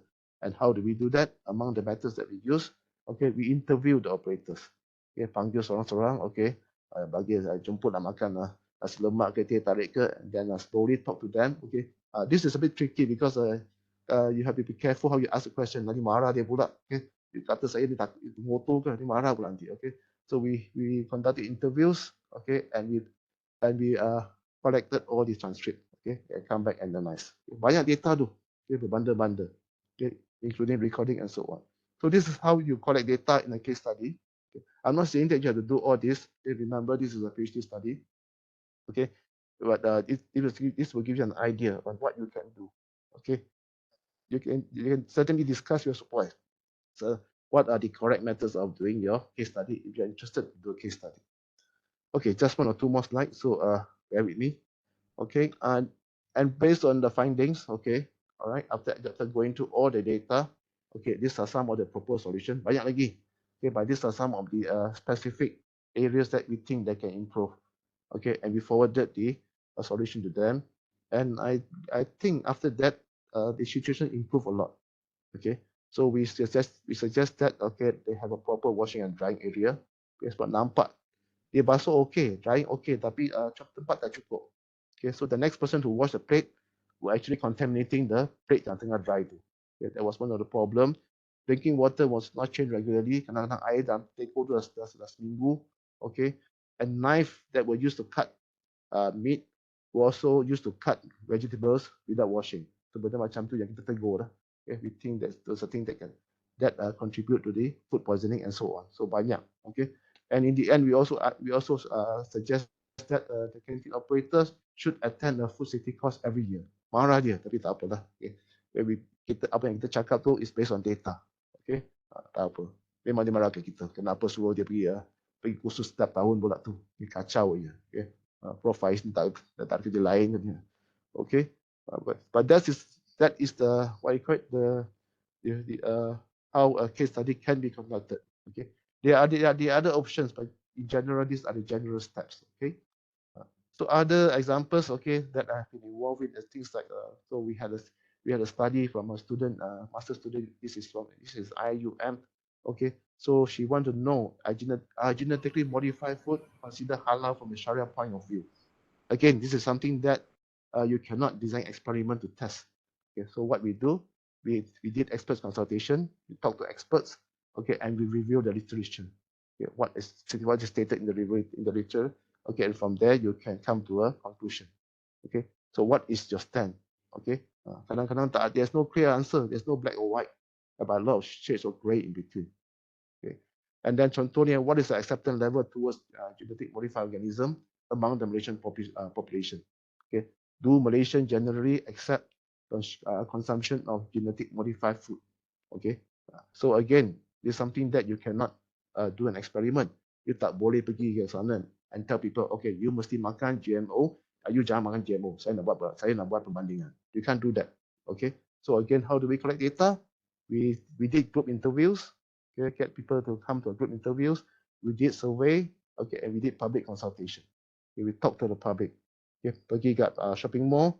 Okay, buka booth. Okay, and panggil ramai-ramai and we ask questions to the general public. Okay, so again, these are different ways that you can collect data if you want to do a case study.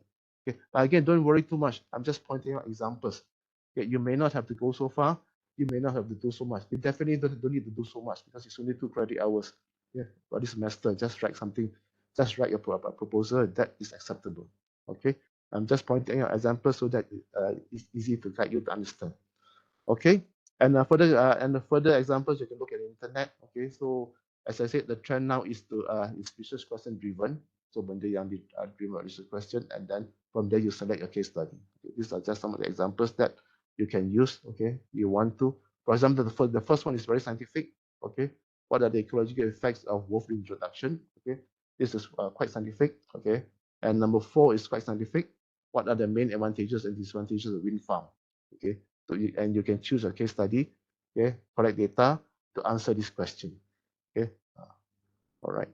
Okay, thank you for listening. So if there's any burning question ke macam mana? Okay, Dr. Subha, ada masa untuk soalan ke? Kita tak buka untuk question sebab semua linkkan dengan Google Form. Nanti kalau ada soalan baru kita akan bagi kepada Prof lah dalam Google Form. Okay. Alright, thank you. Okay. So mohon maaf terlajak 5 minit juga. Okay. Alright. Okay, thank you very much, Prof. Dr. Muhammad Faiz Fawzullah. I hope all of us are well understood now upon case study and will be applied on your research proposal. Thank you very much, Prof, for very informative and valuable tips and inspiring presentations. Okay, thank you. Okay, Okay, next. untuk ada apa-apa ke, Prof? Tadi saya minta untuk diri dulu. Okay.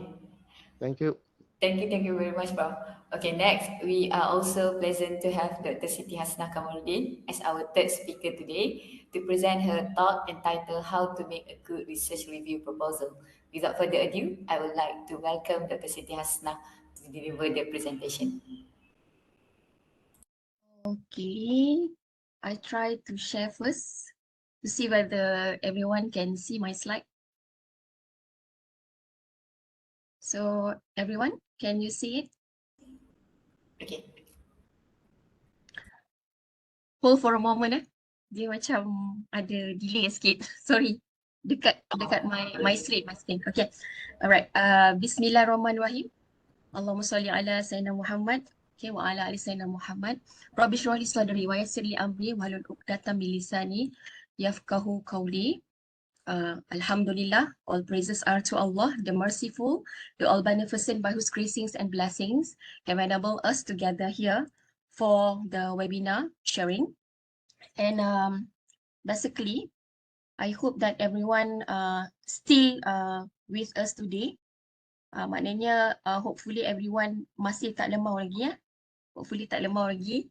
Walaupun dah ada 2 sharing daripada Prof Faiz dan juga AP Dr. Suhaila.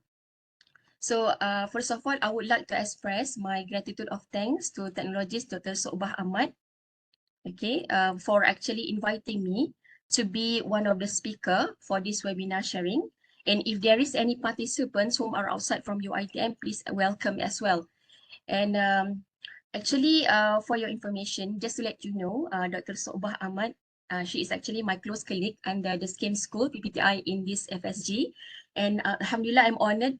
And thank you very much again to FSG, specifically to technologist Dr. Sobah Ahmad, as well as to Dr. Muhammad Taufik Mat Jalil and Dr. Muhammad Izwan for actually, sorry, is there a slide? Sebab kenapa dekat my this one dia macam tak nampak. Ada slide. Ada slide sorry dia macam tak apa. Delete lah pula. Kenapa macam ni? Sorry. Ataupun macam mana sebab dekat my tu dia tak nampak. But macam mana kita nak Sekejap, ada cuba try share. Kenapa Siti punya ni dia macam tak nampak? Sorry Sekejap everyone. Pelik lah. Sekejap. Sorry dia ada ni sikit.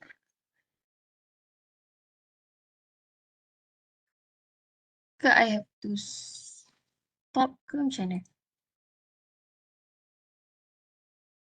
I have to stop the sharing ke macam mana? I have to stop the sharing, right? Can I start? Tengok dia dah hilang. Kan macam Dr. Sobah sharing my slide, sorry. Dia macam keluar, lepas tu dia macam hanging.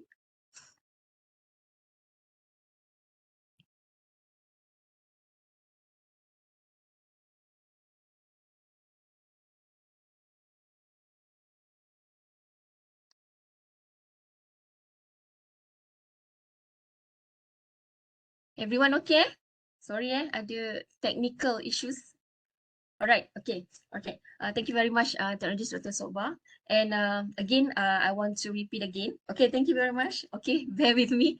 And Alhamdulillah, I'm honored. And thank you very much again to technologist Dr. Sobah Ahmad from Food Technology. Alright, Dr. Muhammad Taufik Mat Jalil and as well as Dr. Muhammad Izwan, Muhammad Yusof from School of Biology for inviting me as a speaker to deliver this topic in our faculty. Actually, to everyone, to participants here, to tell you the truth, I was quite reluctant, not because I don't want to share, but because I feel like I'm still a novice researcher and I need to learn a lot from experts and speakers here. So I'm definitely not the best, but inshallah, I will try to deliver the very best that I could, inshallah. And I think it is still not too late to wish all of you Selamat Hari Raya Maaf Zahir dan Batin. And thank you very much to Dr. AP Suhaila, Prof Faiz for valuable information. Hope you guys dah faham mengenai research proposal, experimental proposal dan juga case study. So my turn now is to share with all of you about the review proposal. So ladies and gentlemen, pleasure to meet all of you. Again, let me introduce myself. I am Siti Hasna Kamaruddin, a senior lecturer under the Bachelor Degree Program of Eco-Technology. In case for all of you, if you haven't heard about it, it is actually a new Bachelor Degree Program under the School of Industrial Technology, PPTI, from our faculty, Faculty of Applied Sciences, UiTM Shah Alam, started in September 2021. All right, so ada iklan sikit. So welcome to my class. Okay, next. All right, everyone, okay, Ladies and gentlemen, here is my outline for my today's webinar sharing. So in order to write a review proposal for a scientific journal, or in this case as for your FYP, first we must fully understand these 8 ada 8 important key elements. And first and foremost, we must determine what type of software we require before we proceed. Okay, so in a simple analogy, if you want to go for fishing to catch a fish, what tool will you bring with you to catch a fish? Anyone? Kalau you nak pergi mancing, you akan bawa apa untuk you pancing ikan? So I would like to see interaction between all the participants. You can respond by the chat box or by sending an icon such as thumbs up, smiley face, if you understand, or the answer is yes, or a thumbs down or sad face if you don't understand, or the answer is no. So basically, you boleh respond via chat box, you boleh bagi icon, emoji, okay, in order for you to respond to my question. Thank you very much everyone, thank you very much. You are very alert. Oh, ada markah ni kalau dalam kelas saya. Okay. Okay, kalau kita nak pergi memancing, obviously you will bring a fishing rod with you, right? In order to catch a fish. So the same analogy here, you will need a software in order for you to ensure that you can write a very good research review proposal. Okay. And for bonus mark, your paper from your research review proposal will be published in journal, inshallah. So the second critical factor after getting know the software is actually understanding what a review proposal is. Kena faham apa tu sebenarnya review proposal berbanding dengan experimental proposal ataupun case study proposal. Alright, so your paper from your research review proposal need to be understand as opposed to an experimental paper, and how to select the appropriate contents. And the third step is to understand the key points in the review paper. As the fourth point, we must learn how to write an abstract and introduction. So banyak students sekarang mereka mempunyai kekeliruan untuk menulis apa yang perlu kita tulis dalam abstract dan juga introduction. Ada kat sini saya nak tanya sikit. Adakah you guys very clear untuk apa yang you guys nak tulis dalam abstract dan juga introduction? Apa benda nak masukkan dalam abstract ni? Apa benda nak masukkan dalam introduction? Ada tak yang mempunyai masalah ataupun semua dah expert dah ni? You guys rasa you guys mempunyai kekeliruan ke tidak? Untuk tulis abstract dan juga untuk tulis introduction.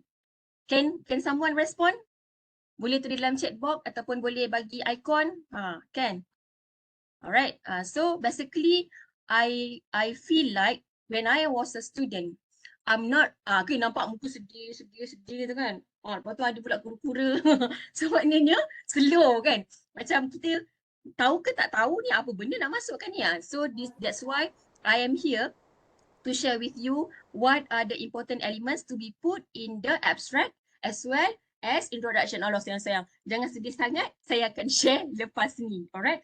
And then there are tricks for writing sections and contents. Then comes advice on figures and tables. Figures and tables ni jangan dilupakan. Dia sebenarnya mempunyai orang kata memberi satu gambaran yang jelas mengenai apa yang kita faham mengenai kita punya study. And plus bonus tips for breaking into the journal. Kalau you guys are very smart, you can actually working with your supervisor and can break into the journal. And last but not least, in the 8th point is some additional useful advice. But what is far important is first draft don't have to be perfect. They just have to be written. Trust me. All right, next. So every researcher and writer basically can utilize these various types of research tools that are currently on the market to submit their work for publication. Untuk kesayangan-kesayangan student kami sekarang dekat FSG ni, for your case for FYP student, for referencing, we already have the Mendeley software. I think you are familiar with this, right? Mendeley software. My personal preference is Mendeley. But some of the researcher ataupun maybe your supervisor, they prefer to use EndNote. It's okay, either way it's okay. And other tools like Grammarly can improve our writing with Grammarly's communication assistance. Ada spell check, ada Grammarly check, ada punctuation check, banyak. And then Quillbot. Quillbot ni pun satu orang kata tools yang memang saya sangat suka sebab dia boleh bantu untuk kita paraphrase kita punya sentences and also can detect plagiarism free text. Okay, this is really amazing and helps me a lot during my writing. And nowadays, thanks to technology, we also have ChatGPT. Rasa semua orang dah pernah dengar kan ChatGPT kan, and semua mesti guna. And I think there is no more excuse for the FYP students, right? Sebab dah ada semua this technology, because technology at our fingertips. It's just that we have to explore and we have to use it. And personal advice again is, what is not started will never get finished. Okay, next. Okay, thank you. Next. Alright, what is review paper? Okay, seperti yang saya katakan tadi, kita nak menulis proposal, review. So kita kena faham apa yang dimaksudkan dengan review proposal ataupun review paper. So basically, when we talk about review, it is actually called as literature review. Okay, the one that you have actually orang kata baca kan dalam journal-journal. It's a survey of previously published research on a topic. Makna kata you discuss tentang research yang pernah dipublish sebelum ini. And number 2, it should give an overview of current thinking on the theme. And unlike an original research article, it won't present new experimental result. Sebab you tidak conducting a research dalam review proposal. You hanya discussing on the research that had been done before. However, kita tidak boleh hanya sekadar menulis summary, tetapi kita mestilah memberikan critical discussion ataupun ada debating, ada advantages, ada limitations dalam you punya discussion. And third, to provide a critical evaluation, not just a discussion of data available from existing studies. And number 4, review article can identify potential research areas to be explored, which is research gap. Orang kata, you kena cari research gap, you kena cari research gap. So what is actually research gap? Research gap ni sebenarnya adalah potential research area di dalam research yang sedia ada yang telah dilakukan untuk kita boleh tahu kenal pasti research ini boleh dilakukan untuk researcher yang akan datang. Dan kat mana kita boleh nampak research gap ini? Sometimes it is actually from the conclusion daripada journal article tersebut.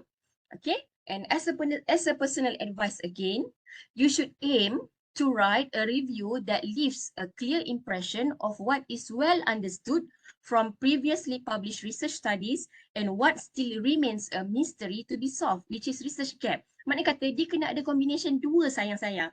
Kena ada combination research yang telah dilakukan dan juga you kena cari apakah research yang boleh lagi dieksplorkan, yang boleh lagi dilakukan untuk researcher yang akan datang. That is the mystery to be solved. Okay, itulah tugas kita. And then next, okay, I want to ask again to all the participants, so all the students, lovely students here. Do you guys familiar with this literature review table matrix? Boleh bagi icon, boleh bagi jawapan dekat chat box semua boleh? Boleh? Pernah dengar ni? Pernah dengar? Oh lah sedih lagi. Nangis lagi diorang. Okay, risau. Okay, tak apa. Actually masa I jadi student pun I tak pernah dengar benda ni. Okay, some of you might have heard it. Okay, thank you Anis, thank you Fika for responding. Some of you might have heard it, some might not. Okay, no reader, so saya nak bagi satu indikator. No reader ataupun no supervisor or no panel will take your review proposal or research seriously if you don't demonstrate your knowledge of subject. Kalau you tidak memperkenalkan subjek material you dan memahamkan reader, jadi reader tidak akan membaca you punya FYP proposal dan memberikan markah yang terbaik kepada you guys. So basically, literature review table matrix ni sebenarnya akan membantu you untuk identify where to focus on your study. So as an example here, is actually one journal article entitled Physical and Acoustical Properties of Cornhusk Fiber Panels. So when we get an article, okay, bila you dapat satu topik kan, so of course you sekarang FYP, you akan diberikan satu topik ataupun title, and then you will go to the Google Scholar, betul tak? You akan pergi kepada Google Scholar, you akan write down you punya title yang telah diberikan oleh supervisor you. and then you akan search you punya title tersebut. Lepas tu you tengok, Allah banyaknya jurnal artikel, mana aku nak baca ni, beratus-ratus ribu kan. So it is okay. My tips is you have to go to the first article yang paling banyak citation. Okay, paling banyak citation bermaksud jurnal artikel itu banyak dirujuk oleh researcher-researcher. And then after you dah ambil satu jurnal artikel tersebut, first things that we need to do is to do this literature review table matrix, ataupun dalam perkataan lain, we need to summarize it because we don't have much time to read the whole journal article from page to page. So you need to take the journal article, okay, the one that have cited the most, and then you draw a simple table with an information of authors or years, as you can see in my table, literature review table matrix, and then followed by title, followed by abstract, and also conclusion. So kenapa abstract is important? Sebab dia akan contain the highlights of the research.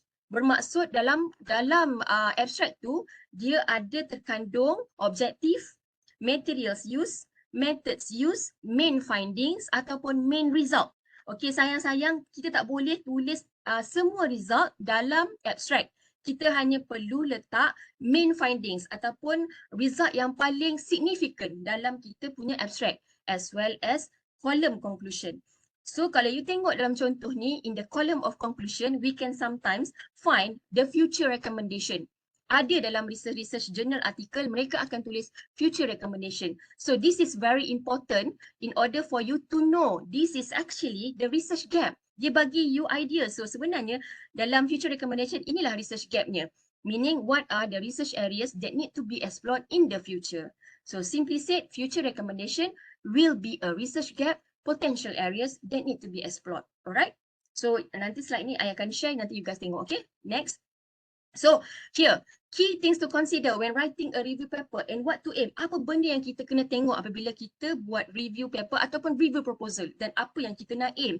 So first, you need to define your scope and your outline. Bermaksud apabila you dapat title daripada you punya supervisor, you must know what is your scope and what is your outline.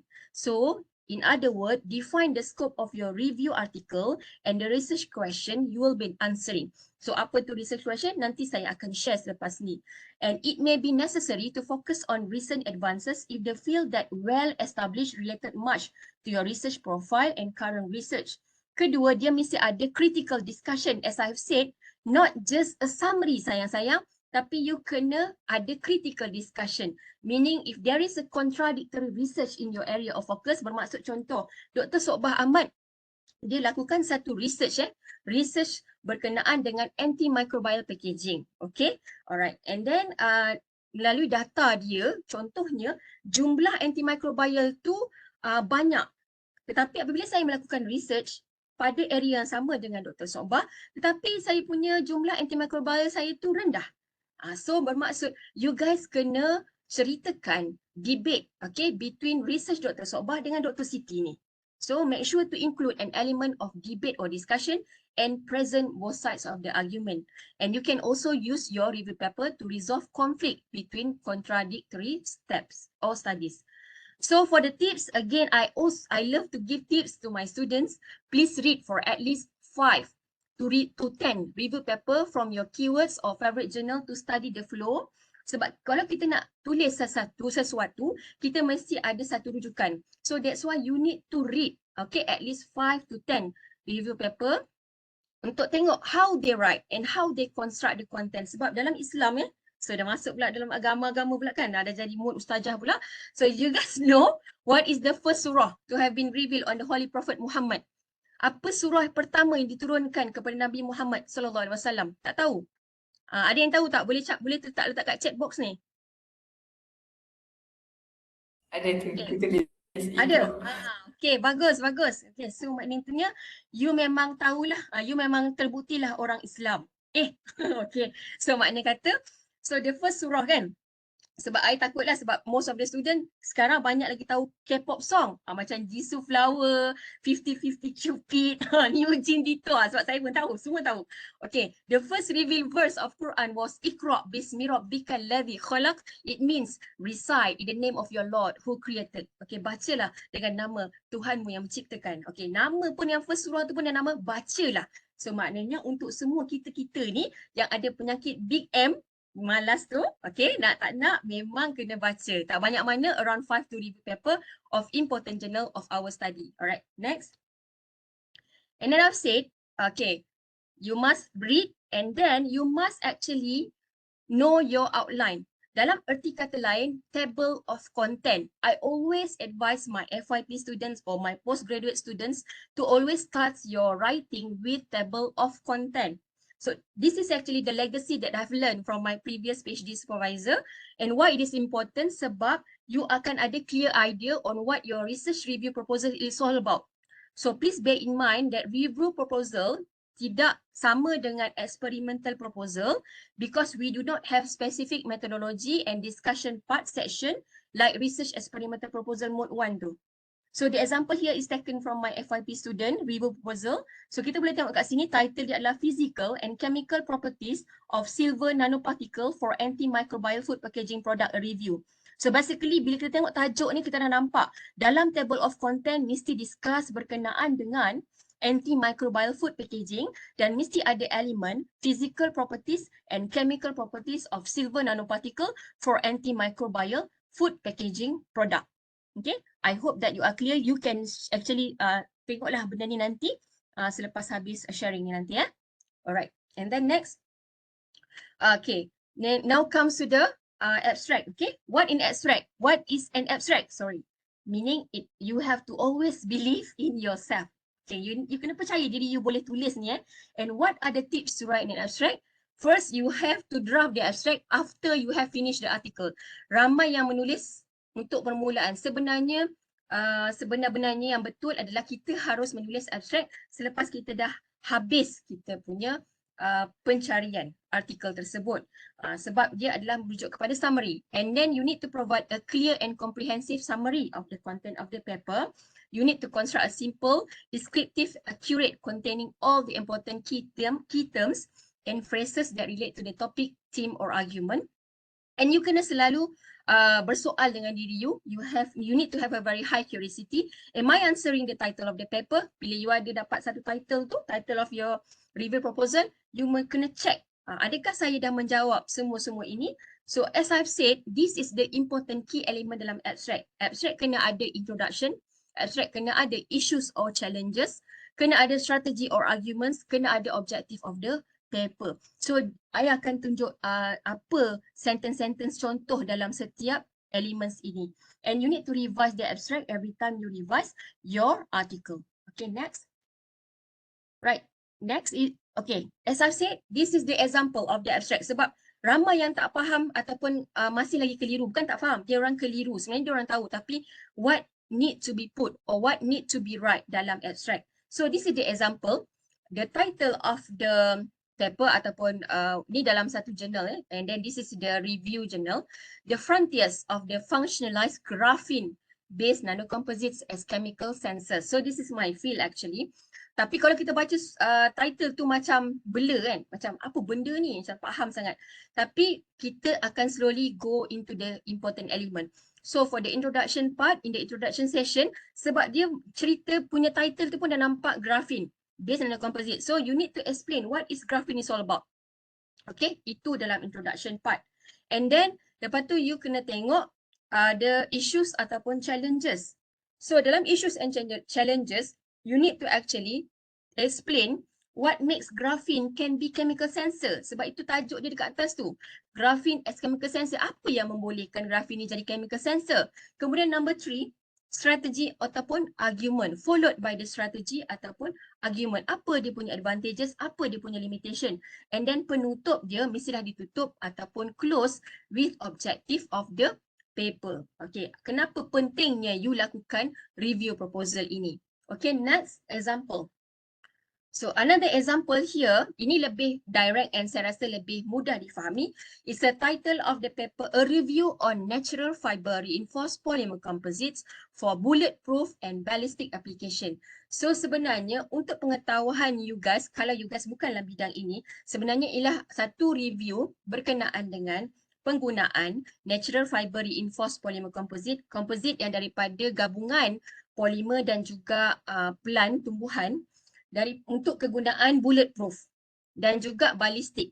Ballistic ni kita biasa nampak dalam military application, dalam sistem pertahanan ataupun ramai MINDEF akan menggunakan aplikasi ini. Okay, so yang untuk introduction kita tengok kat sini, they must tell reader what is natural fiber composite is all about. So macam you nampak kat sini, even though natural fiber reinforced polymer composite have been widely used in automotive and building industries, there is still a room to promote them to high-level structural applications such as primary structural component, specifically for bulletproof and ballistics applications. So that is the introduction part. Maknanya kata selain daripada penggunaan automotive dan juga building industry, natural fiber reinforced polymer composite ni boleh juga digunakan untuk structural component, untuk bulletproof dan ballistic. Dan kita masuk kepada issues ataupun challenges. And the promising performance of Kevlar fabric and Aramid had widely implemented in numerous ballistic and bulletproof applications, including for bulletproof helmets, vests and other armor parts, provides an acceptable range of protection to soldier. Macam saya kata tadi, banyak kegunaannya untuk military. However, disposal of used Kevlar product would affect the disruption of the ecosystem and pollutes the environment. Bermaksud kebiasaannya penggunaan balistik dan bulletproof ini adalah daripada Kevlar, material Kevlar. Tetapi kita nak menggunakan natural fiber reinforced polymer composite untuk replace Kevlar ini. Sebab Kevlar ini dia banyak pollute the environment. However, disposal of used Kevlar product would affect the disruption of the ecosystem and pollute the environment. Replacing the current Kevlar and Aramid in the protective equipment with natural fiber with enhanced kinetic energy absorption and dissipation has been a significant effort to upgrade the ballistic performance of the composite structure with green and renewable resources. And then you masuk kepada strategi atau argument. And then the vast availability, low cost. Kenapa kita nak guna natural fiber reinforced polymer composite ni untuk replace Kevlar? Sebab dia low cost. Ease of manufacturing of natural fiber have grasped the attention of researchers around the globe in order to study them in heavy armory equipment and high durable products. The possibility enhancement of natural fiber mechanical properties has led the extension of research studies towards the application of NFR PC for structural and ballistic application. And then you have to close your introduction or your abstract dengan objective of the paper. Hence, this article established a state-of-the-art review on the influence of utilizing natural fiber as an alternative material to Kevlar fabric for armor structure system. The article also focuses on the effect of layering and sequencing of natural fiber fabric in the composite to advance the current armor structure system. Mana kata you close dengan objective of your research review proposal. Mesti ada objektif dia. Kenapa you nak buat proposal tersebut. Okay, next. As I've said earlier, next, people always confuse difference between abstract and introduction. So tadi kita dah cerita tentang apa yang perlu kita letak ataupun added into the abstract. Now kita tengok pula apa yang perlu kita letak pula untuk dalam introduction. So here is the tips for the introduction. Dia mesti ada 5 elements. Tadi dia ada 4 elemen untuk abstract. Untuk introduction dia kena ada 5 elemen. Okay, 5 elemen. So the first one kena tulis mengenai general statement. Okay. Second, you masuk kepada identification of the problem ataupun apa problem sebenarnya dalam research sedia ada ni. Macam tadi kan, problem dia sebab Kevlar yang digunakan tu pollute the environment. So makna kata significant of topic, menyumbang kepada significant of topic, menyumbang kepada replacing dengan natural fiber reinforced polymer composite. Sebab natural fiber reinforced polymer composite ni dia murah dan dia juga mudah untuk didapati. Okay. Dan dia punya properties juga adalah comparable dengan Kevlar. And then number 3, background of the problem ataupun critical discussion of what has been done. Bermakna kalau you dapat satu title, you bukan orang first sayang-sayang yang buat tajuk tersebut. Bermakna dah ada ramai dah researcher sedia ada sebelum ini yang buat title tersebut. And then you kena, macam saya kata tadi lah, saya buat, Dr. Sokbah buat. Jadi you kena buat critical discussion, perbezaan antara research saya dengan research Dr. Sokbah. And then number 4, knowledge gap. Dekat knowledge gap ni macam saya kata tadi, research gap tu you kena identify melalui conclusion. You tengok dekat saya punya research, what is the conclusion dalam research Dr. Sokbah ni, apa conclusion dia. Dekat situ you akan nampak, oh inilah research gap yang masih belum dilakukan oleh researcher-researcher terdahulu. So inilah sebenarnya yang saya kena find out, mystery to be solved. And then number 5, you kena close dengan objektif. Selalu close dengan objektif. Okay, next. This is the example for the introduction. As I've said, this is the example for one paper related on the nanocrystalline cellulose from sugar palm. Okay, nanocrystalline cellulose daripada sugar palm. So first kita kena start dengan general statement macam saya cakap tadi. So one research article that has been published related to nanocrystalline cellulose, atau in short we call it as NCC. Itu introduction dia. Nampak general statement. Apa tu nanocellulose, nanocrystalline cellulose, dekat mana kita tahu cellulose ni tentang apa dan sebagainya. Itu yang kita kena tulis, general statement. And then next. And then for the second one, dalam introduction mesti ada identification of the problem ataupun significance of the topic. Okay, so you kena sebenarnya critical discuss what has been done and what has not been done. So macam kita nampak dekat contoh ni, in the past decades, many different resources have been used to prepare NCC, such as hard and soft wood fiber, wheat straw, pineapple leaf, coconut husk fiber, mulberry, banana, blah blah blah blah. Okay, and the purpose of the isolation of NCC is as reinforcement in the field of nanocomposite that has gained tremendous attention since it was first examined by Favre et al. 1995.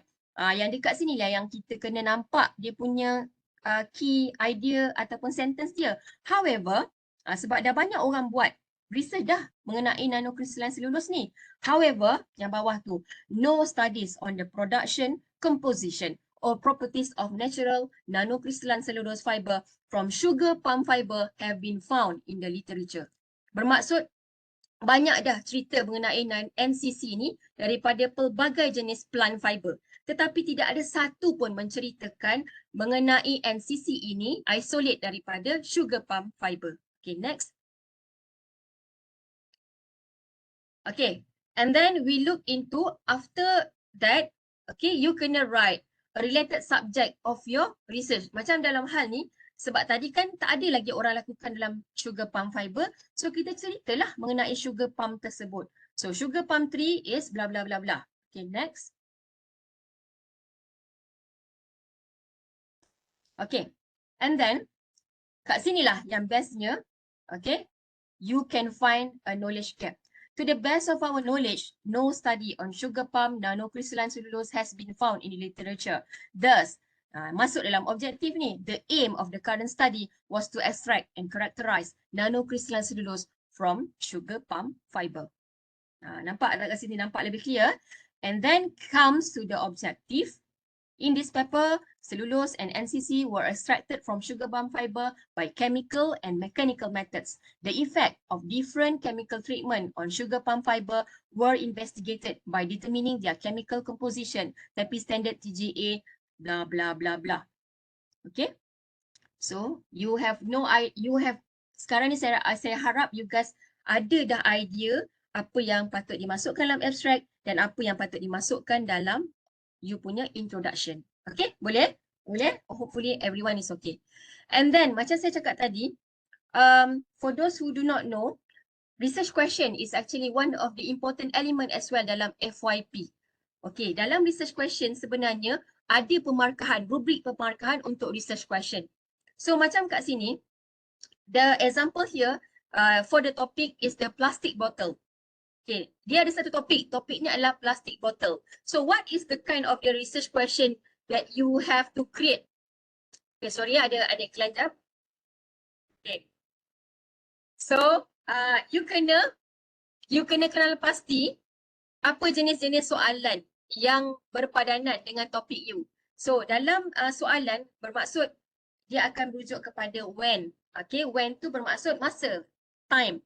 Okay, and then where. Okay, where tu bermaksud tempat, place. Okay, and then what, apakah topiknya, event. Okay, and then who is the person. Okay, so kat sini kita nampak when, no limit. Where, disposal site. What, environmental impact. Who, consumer. So kalau kita tengok dekat sini, soalan yang betul-betul hit kepada topik plastik botol ini, soalan yang betul-betul akan mendapat markah yang paling tinggi adalah what is the environmental impact of the disposal of plastic water bottle. Itu adalah soalan yang akan hit. Tetapi kalau kat bawah tu contohnya yang close tu, what is the impact of bottled water on the environment? Kenapa soalan itu hanya close tapi tidak hit? Sebab dia tidak ceritakan dengan detail apa jenis botol water tu. Adakah plastik ke, adakah gelas ke? So kita kena betul-betul tepat lah.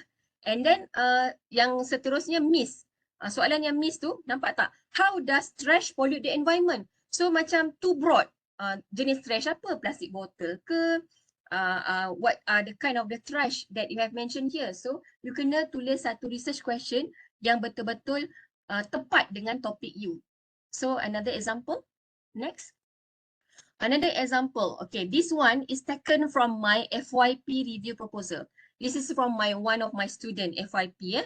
So the title that have been given to her is Physical and Chemical Properties of Silver Nanoparticles for Antimicrobial Food Packaging Product, a review. So that's why I said kita kena ada tahu 5W plus 1H. Itulah research question. So mesti ada soalan yang berkisarkan tentang who, what, when, where, how and why. You kena selalu bertanyakan soalan. Dan most of the time bila kita menyatakan tentang research question, dia selalunya akan menceritakan tentang how and why. So macam contoh yang dengan title ni, soalan-soalan yang research question yang betul-betul related. First, how does the antimicrobial activity of silver nanoparticle happen? Macam mana antimicrobial activity of silver nanoparticle itu terjadi? How does the silver nanoparticle embed in the food packaging? Macam mana pula silver nanoparticle itu boleh embed dalam food packaging? And then comes with the third one. Why does silver nanoparticle was chosen instead of another inorganic compound?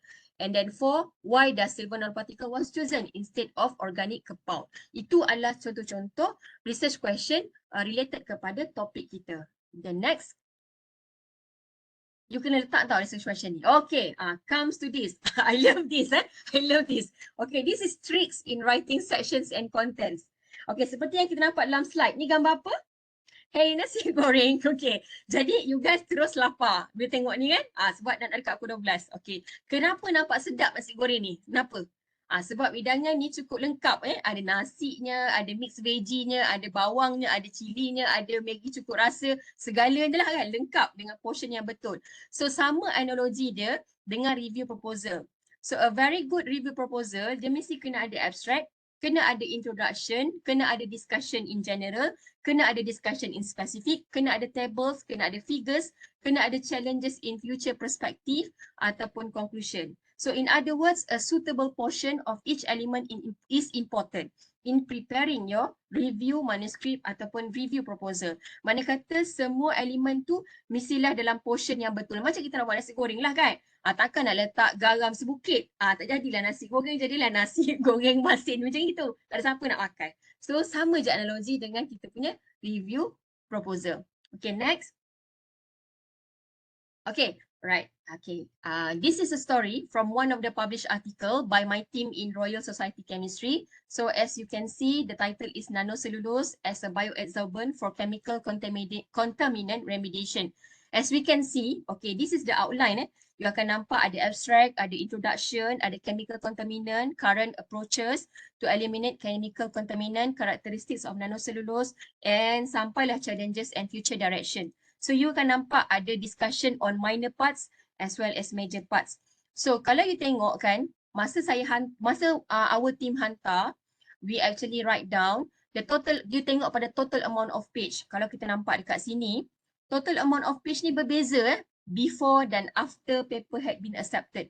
So maksud it is okay kalau you buat draft berkali-kali dan di-slash oleh you punya supervisor, it's okay sebab memang itulah proses yang kita kena lalui dan it is actually a learning process of to all of us. Sebab macam rasa, gila lah punya lah panjang duk tulis kan, pengah otak kan, lalas kena slash. Tapi tak apa, this is learning process and basically we will learn a lot from this process. Sebab bila kita lalui review process tu, dia akan berikan kita komen dan kita kena perbaiki dan baru kita akan lebih faham kenapa benda tu penting untuk kita masukkan ataupun kita slash daripada kita punya review proposal. So, it's okay. Okay, next.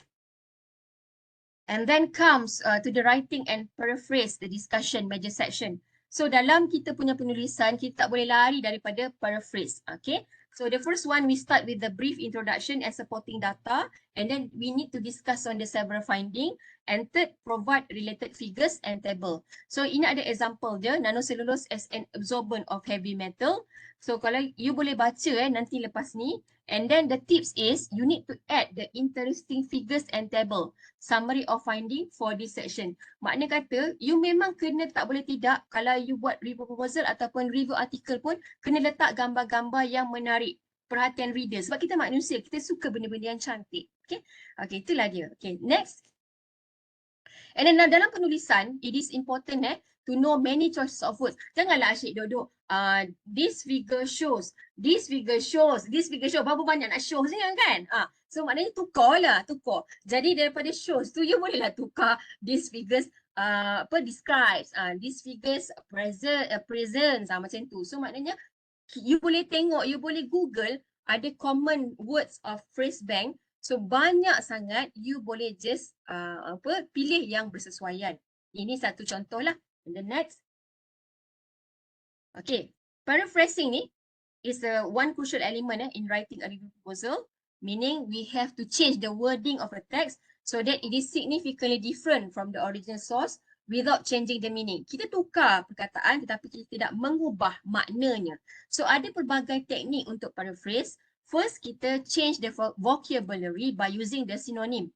Okay, kita cari synonym. Okay, macam tadilah. Okay, the second one be changing the word class. Daripada verb tukar kepada nouns, tukar kepada adjective pun boleh. Ataupun kita changing the word order daripada belakang ke depan, belakang ke depan atau depan ke belakang. Doesn't matter as long as meaning tu tak berubah. Okay, next. And then we also have the plus minus technique. Bermaksud sama ada you menambah perkataan, 2 sentences menjadi 1 sentences ataupun you kurangkan perkataan sentences tersebut. Alright, and then next. Ataupun boleh juga jadi merge teknik. Macam saya katalah, 2 sentences tu you mergekan menjadikan 1 sentences yang baharu. Benda ni saya rasa tak jadi isu dan masalah lah kepada you guys sebab I rasa semua dah memang expert lah benda ni. Just I nak share je. Okay, next. And then, inilah yang kadang-kadang students terlepas pandang. Sama je. Kita orang pun sama juga. Basically, dalam penulisan, plagiarism is one of the important element and we have to be ensure that our similarity index is below than 20%. Kurangkan similarity index tu, jadikan below 20%. Okay, and then next. And then this is the advices on figures and tables of 6 important element tu kan. Okay, so sebenarnya setiap jenis paper ni dia berbeza jumlah figures dan tables yang perlu diletakkan. So kalau macam you biasa menulis dalam jurnal, sebenarnya untuk short communication hanya perlu 3 figures and tables saja. Untuk technical part iaitu research experiment dan juga review proposal ini sebenarnya dia lebih banyak. Okay, kalau technical 5 ke 7 dah bersesuaian. Review lebih kurang dalam 9. Dia lebih banyak sebab kita discuss mengenai research artikel yang telah dihasilkan sebelum ni kan. Okay. And then you setiap kali you draw figures ataupun you put a table, kita mesti ada copyright permission sayang-sayang. Contoh you ambil satu figure kan daripada satu jurnal. You kena dapatkan copyright permission kepada jurnal tersebut. It's very easy. You just go to the jurnal yang you nak ambil gambar tersebut. Kemudian dekat dalam website tersebut dia akan ada link lah untuk dapatkan copyright permission. You just kena fill in dia punya borang tu and then directly you can get lah the copyright permission. So maknanya kata kita tak adalah plagiate hasil orang tanpa cite. Okay. Sebab you dah belajar tadi kan how to cite kan dengan AP Dr. Suhaila kan. So I hope you tak ada masalah lah. Okay, next. So ni adalah example of good figure. Siapa kat sini boleh bagi tahu kenapa figure ini dikatakan figure yang bagus? Setuju tak dengan saya? Figure ni figure yang bagus. Have you guys agree with me? Boleh bagi ni. Okay, good. Thank you Hairia. Sama nama dengan kawan saya. Okay. So it is a good figure Kenapa? Sebab you boleh nampak figure-figure itu jelas kelihatan warnanya adalah warna-warna yang bersesuaian dipamerkan dan dapat kita lihat perbezaan antara satu item kepada item yang lain. Okay? Alright. So you kena basically nampak dan melakukan perkara yang sama kepada you punya review proposal. We can find everything in this figure with bright colours. Alright. Next. And then kita boleh juga ada yang rajin tau. Dia nak redrawn and adapted the figure. Mana kata contoh satu figure tu dia tak ada letak colour lah contoh Tapi and then rasa macam alah macam boring lah figure ni kan. Boleh kita ambil figure tersebut kita letak colour dalam figure tu. Bermakna kita adapted ataupun kita redraw balik. Doesn't matter. Tapi we must cite juga. Kena juga cite the paper. The figure. Macam ni contohnya. Military uniform with a wearable computer and keyboard. This figure was redrawn and adapted from reference 140 and 143. Nampak tak? Makna kata kena tulis ayat tersebut. Okay, next. Ni adalah contoh table yang bagus. Example of good table. You boleh nampak dan boleh ambil ni sebagai contoh. Kenapa saya kata ini adalah example of good table? Sebab dia dah bagi kita summary dekat bahagian findings. Nampak dekat sini. So, my FYP student, I always advise them to always put or add findings punya column dalam table. Supaya boleh bagi reader ataupun panel satu penjelasan yang menyeluruh mengenai you punya research proposal you. Okay, next. Okay.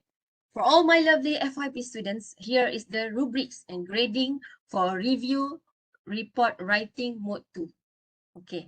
So sebenarnya ramai yang orang kata terlepas pandang, tetapi sebenarnya kalau tips dia adalah bila you tulis you punya review proposal ni, you kena go through rubrik tersebut.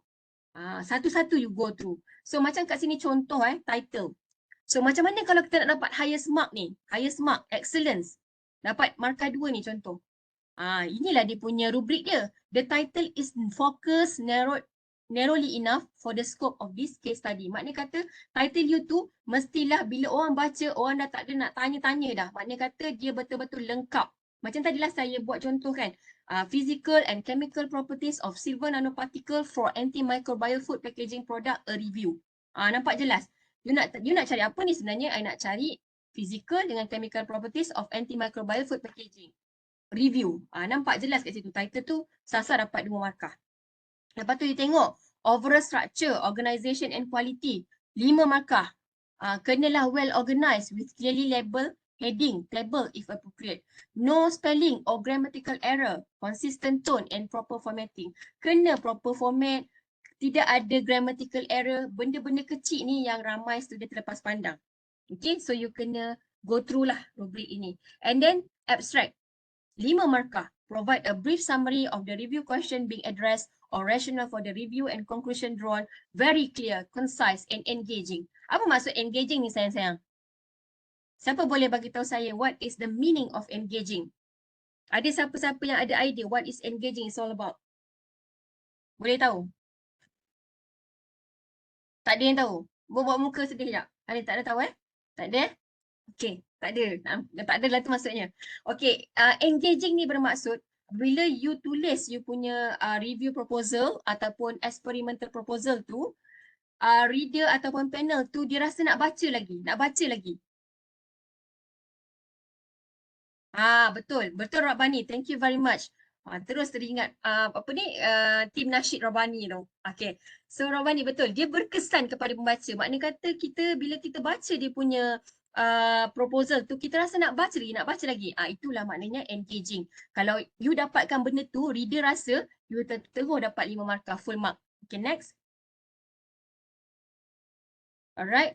So continue with the introduction. 5 marks as well. Nampak tak dia punya tu? The author clearly introduced the topics and the rationale for addressing the topic. You ceritakan kenapa pentingnya topik you tu. Focusing on why this topic is important. The author clearly define exactly what this article will be discussed and outline the order in which it will be discussing each subtopics to give the reader any background information needed to understanding the coming section. Excellent background and problem statement, significance of study and objective of study. Macam saya kata tadi lah. Semua benda tu mesti ada dalam element introduction. Ada 5 key point tadi. Okay. And then main body Main body for FYP 1, only 50% of subtopic will be addressed, monitored by supervisor. Another 50% will be completed during FYP 2. Alright. So kat mana nak tahu kalau benda ni bagus untuk FYP 1, the author is clearly able to relate the theoretical background or principle of the topic interest, analyze and interpret, not just paraphrase other researchers where possible, discussing the significance of finding in relation to the literature as a whole. Itu yang saya kata tadi kena ada critical discussion tu. And then write in well-structured paragraph by using transition words and topic sentences and draw connection, comparison and contrast. Kan saya kata kena ada compare and contrast between research Dr. Siti and research Dr. Sokbah. Begitulah ya untuk main body. Okay, next. And then followed by research question. Macam tadi kan saya dah jelaskan kat you guys, jangan dilupakan research question ni. Untuk dapatkan full mark, research question must be visible in the introduction or main body. Letak research question dalam you punya introduction part. Okay. Ramai yang tak buat benda ni dan maaflah bila tak buat, makannya apanya? Makan kosong lah. Research question is missing. Okay. Missing. Orang tak ada tu, terpaksa lah. Tak nak kata apalah, terpaksa bagi kosong. Minta maaf. And then references. References ni markah dia pun 5. References ni you mestilah uses more than 20 recent sources provided around 5 years. So maknanya sekarang 2023, tahun berapa yang kita boleh tulis ni? Sepatutnya banyak kita punya references tu mestilah lingkungan tahun 2018 ke 2023. Okay, janganlah pula tahun yang tak hidup lagi, you tak hidup lagi, itu yang paling banyak pula references tu. Zaman-zaman dinosaur tu pula lagi banyak. So jangan begitu Boleh ada itu untuk orang kata pioneer ataupun yang first yang jumpa, it's okay. Tapi lebih banyak untuk 5 tahun yang ke belakang So dan juga references ni format dia mestilah APA style. Itu saya rasa you guys commonly known lah benda ni And then jangan dilupakan originality. Originality sebenarnya ada markah Apa maksud dengan original ni? Contohnya, apa beza saya dengan Dr. Sokbah? Contoh, mesti ada satu keunikan saya berbanding dengan keunikan Dr. Sokbah. Semua daripada kita berbeza dan ada originalnya. So the topic of interest have never been reviewed before. Itu original. And the author is able to analyze the gap in the previous studies and manage to resolve the conflict between contradictory studies. So saya tidak pernah orang kata discriminate ataupun membezakan FYP dengan postgraduate. Saya percaya jika diberikan guidance, you guys memang akan dapat buat yang terbaik. Dan I always surprised with my FYP punya commitments and dia punya hasil lah. Dan Alhamdulillah my FYP students kedua-duanya dapat the best thesis award for research review proposal mode. Alhamdulillah dengan saya punya sharing lah. Okay. And then last one, you need to build a very good rapport with your supervisor. Jangan dilupakan sebab supervisor you akan memberikan markah kepada you guys. Okay, maknanya kata you kena ada good rapport lah dengan you punya SV sebab SV ni pun manusia biasa, ada hati perasaan, maka sesekali belilah jiwa SV ni, belanjalah Starbucks ke coffee ke, he and she ada kad tiba, tapi you have to build a very good rapport with your SV committee. Macam saya sampai sekarang saya ngam baik dengan my SV Bila ada birthday saya bagi hadiah birthday, kad raya sebagainya. So banyak kebaikannya, insyaAllah selamat dunia akhirat. Okay. Dan seterusnya, jangan dilupakan second examiner sebab ada peruntukan markah untuk second examiner untuk you punya FYP. So you kena rajin-rajinlah teliti rubrik yang diberikan, bukan hanya jadi perhiasan je. Tapi sebenarnya supaya you guys aware dengan apa sebenarnya yang kita orang expect daripada student untuk hasilkan daripada FYP you. And then next, we move into the bonus tips. For those who are actually very smart, you can penetrate the journal. You know, you have to know the suitability of your paper. Suitability tu bermaksud apa? You nak aim ke mana? WOS ke, kepada Scopus ke, cited journal ke, non-cited ke, tak kisah. And then current interest, you boleh check.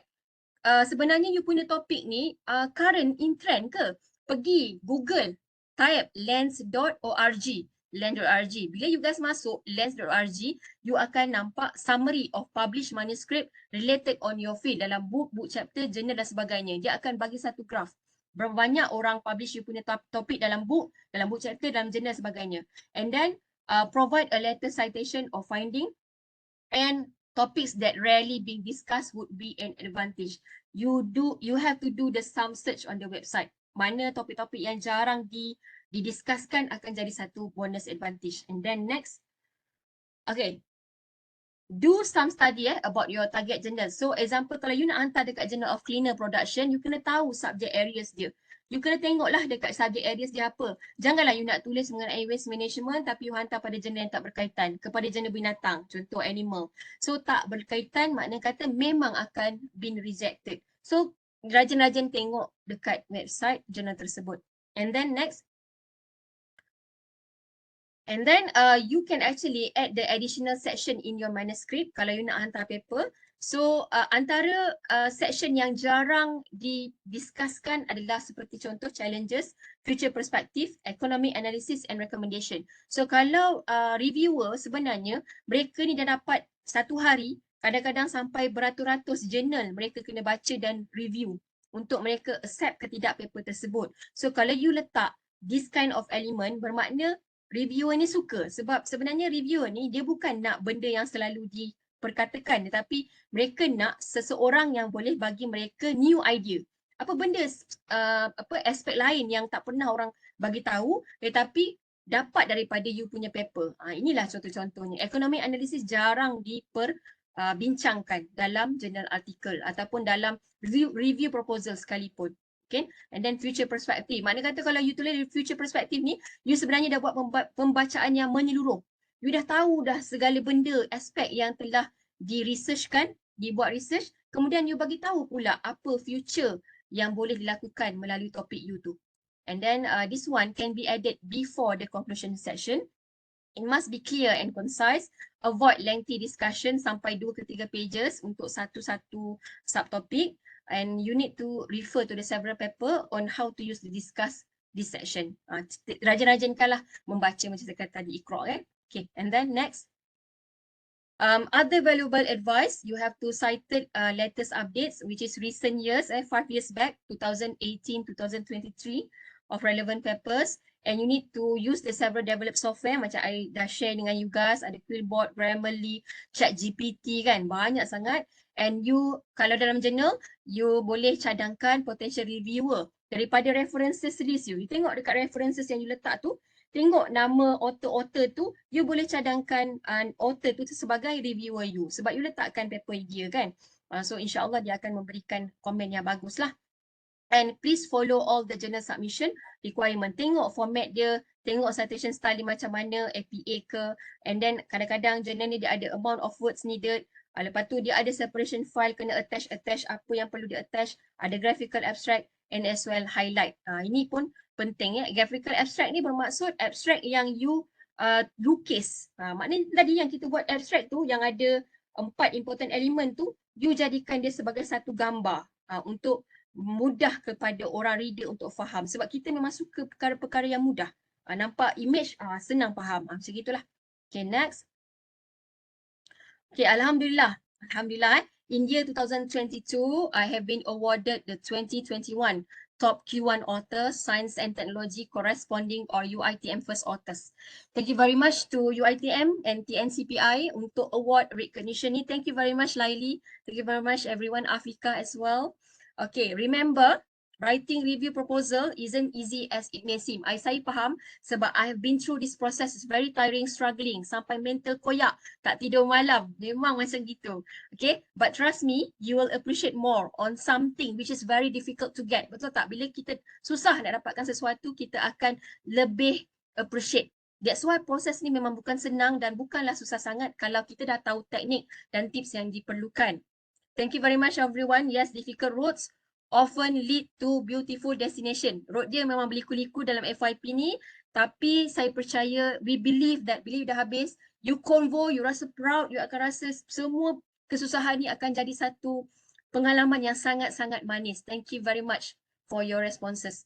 And then next, last but not least, thank you very much everyone. I hope you found it valuable to you and know that I really appreciate you guys sampai sekarang listening and giving and responding to me. And if you have further question, you nak tanya further, even though I'm not your supervisor, you can always contact or email me. And I ending my sharing session with this beautiful motto, think eco, do eco, and be eco. Stay safe and take care everyone. Thank you very much. Have a good day ahead.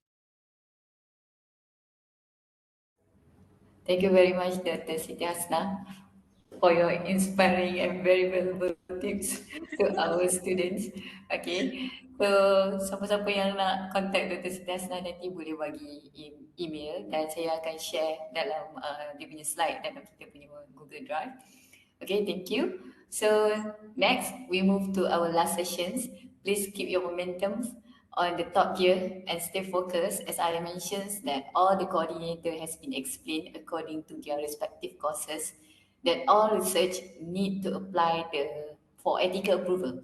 If our scientific research activity will be involved with humans or animals. So through this slot, we invite Dr. Muhammad Hanis bin Muhammad Idris as the head of ethic approval committee in our Faculty of Applied Sciences, to explain the application for FERC FSG. So without further ado, I would like to welcome Dr. Muhammad Hanis bin Muhammad Idris.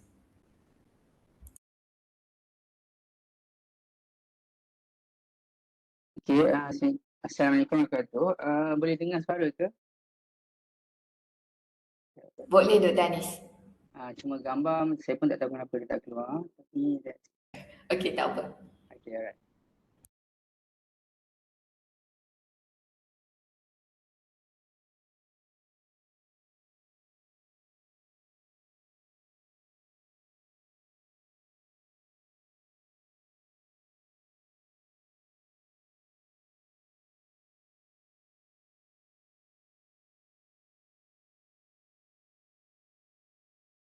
Dr. Hanis boleh share ke?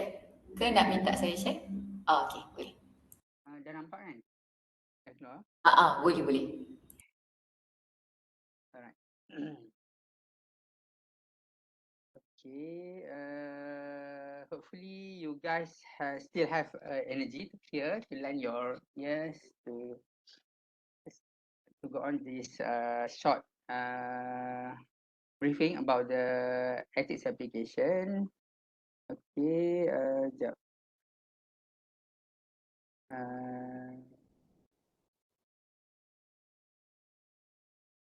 Okay, boleh nampak slide? Boleh. Okay, alright. Okay, first, so this is content about the FERC FSG UITM application briefing. So first we are going to introduce about what is FERC. Okay, kemudian who needs to apply human ethics, and then why you need to apply ethics approval. Okay, kemudian the fourth one is how to apply, the application is processed. Okay, and then the fifth one, when to apply for ethics approval. And then the sixth one is how to apply human ethics and what are the types of reviewer. And the last topic is what are the common mistakes in the ethics applications. It is just a short. I try to make a short presentation. Okay, because of the time now dah nak pukul 1 kan. Okay, so next is about what is FERC. So basically, FREC stands for the Faculty Ethics Review Committee. Okay, so actually, this review committee first established early last year, because you want to reduce the burden to the REC UiTM, Jawatankuasa Penyelidikan, Etika Penyelidikan UiTM, to evaluate the application from the undergraduate and also the postgraduate coursework students. Okay, so this committee will identify the categories of risk, either minimal risk or more than minimal risk. Okay, so if the research proposal is categorized under MMR, more than minimal risk, so this application will be forwarded to the UiTM REC for evaluation approval. So untuk FREC, dia hanya dimandatkan untuk menilai, memberi kelulusan kepada research yang fall minimal risk sahaja. So any research yang more than minimal risk will be evaluated by the REC UiTM. So for the student who do the research with the human, so kalau your research is fall under, you think your research fall under MMR, so maybe you can discuss with your supervisor to change about your study. Okay, because if you try to apply for the MMR, so maybe it take a long time to approve because you need to present sometimes. Okay, because you have a short period of time to do the research, so you cannot start your research until you get the ethics approval. Okay, so this research ethics application under FERC FSG UiTM, first the research is done in the Faculty of Applied Sciences UiTM Shah Alam. So every faculty have their own ethics review committee, and for branches also they have their own committee. So for this FERC, just for Faculty of Applied Sciences UiTM Shah Alam. Okay, and then this is for the final year project, undergraduate, and then the dissertation and research project for the postgraduate by coursework. Okay, kalau by research falls under REC UiTM, whether MR or MMR. Okay, kemudian any research that involve human subjects. Okay, hopefully all clear about the FREC. Okay. Okay, next is who need to apply the human ethics. Okay, first the research involve the UiTM researchers. Okay, so so the research need to apply these human ethics, and then UiTM students, and for the non-UiTM researcher, okay, contohnya company ataupun government agency that conduct research on UiTM staff or students, ataupun dia conduct the research on the UiTM premise. They use hospital in UiTM, or they use the lab in UiTM to do the sensory test. So this kind of work need to apply the human ethics from the FREC kalau involve undergrad dan juga coursework. Okay, kalau by research, of course, kena apply dengan REC UiTM. Okay, kemudian what kind of project requiring ethics approval? Okay, first, the project involve the human participants, and then the second one is use human byproduct. Okay, kalau involve human participant, contohnya you do a survey, you do questionnaire, ataupun kalau PPTI ni dia suka buat sensory test. Okay, so you need to do ethics. You need to get the ethics approval. So sometimes they do some materials, and then they want to get the pendapat pada student, is it comfortable or not, their materials. So this kind of research need to have ethics. Okay, kemudian used by human byproducts. Okay, for example, saliva ataupun last semester the student use human milk. So they need to get the human ethics approval. Okay, kemudian students that potentially impact human participant physically or mentally. Okay, and then for the student that do animal study, okay, this one you need to apply ethics from the UiTM care, UiTM. Okay. So yang ni tak perlulah kita ambil human ethics, sah-sah dia buat animal. Okay.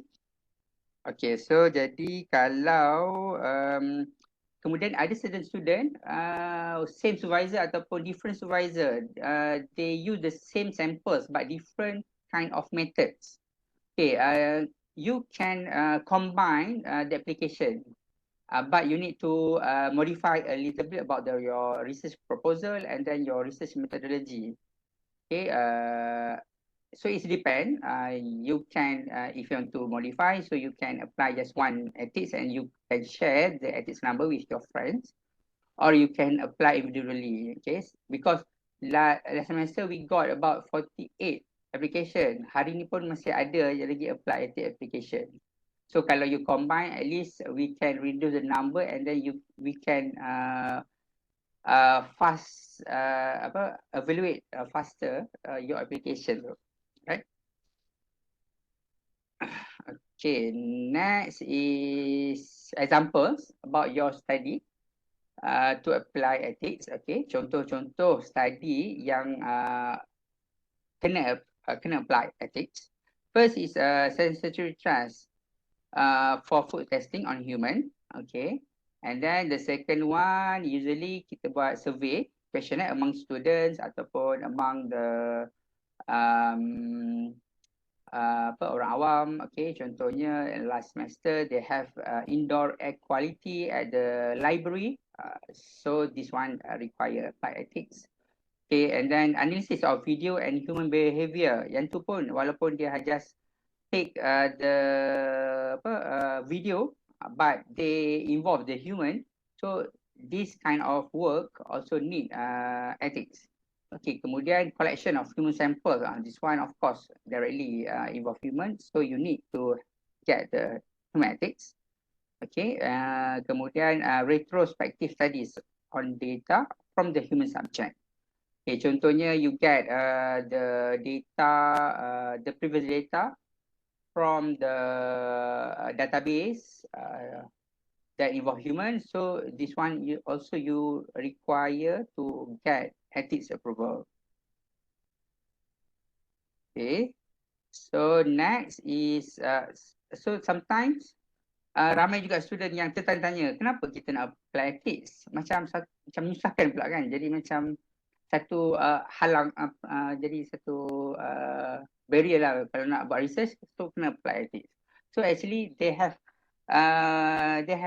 some reason why you need to apply ethics. Okay, first is to ensure that your research is conducted in ethical way and then a responsible manner. Okay, so second one, because some participant, you want to protect the rights on and well-being of the participant, because some research involve the golongan rentan, so you want to protect their rights. Okay, by evaluate, kita tak nak lah the research tu can affect this kind of people. Kemudian to ensure that participants are fully informed about the study and its potential risks and benefits, because in the form we have the consent form, so we want to make sure that the researcher fully informed about the study and then the methodology that have been used and then what effect the study to the participant. And then the participant will be voluntarily to involve in the participant. So we want to make sure that things. Okay, and then to ensure the study design process are scientifically valid and that any potential harm to participants is minimized. So you want to make sure that your study design do not cause harm to the participants, or you want to minimize. For example, you want to collect the blood. Okay, sometimes maybe your study only require 5 meal, but you said you want to get 10 meals. So this will cause some uncomfortable to participants. So we will review why you need more samples for your study. Okay, and then it's also a requirement by institution and regulatory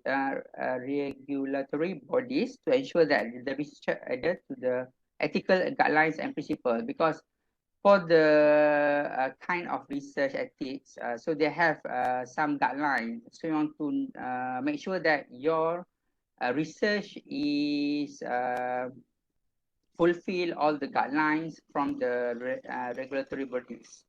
Okay, and then to assess the potential benefits of a research outweigh any potential risk. Okay. Okay. Contohnya kalau your research ni can cause harm to the participant, so the research must be give benefits more than the risk that will occur. Okay. So kalau contohnya the risk is more than the benefit, so maybe we need to prevent the study to be conducted. Okay, and one more thing is important that for the credibility and integrity of the research itself. So kadang-kadang tu kalau you want to publish in the journal, and then so the journal usually require you to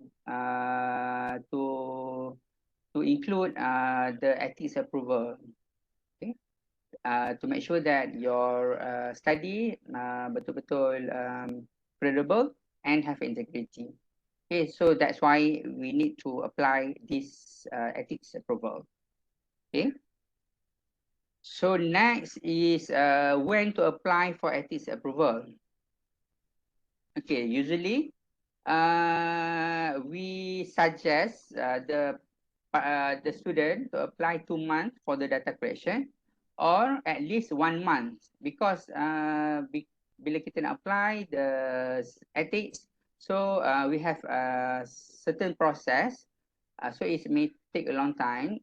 So kalau boleh don't apply last minute. Okay, macam last semester ramai student yang dekat-dekat nak buka SEM baru apply. So bila macam tu, so kita nak bagi approval pun takes time.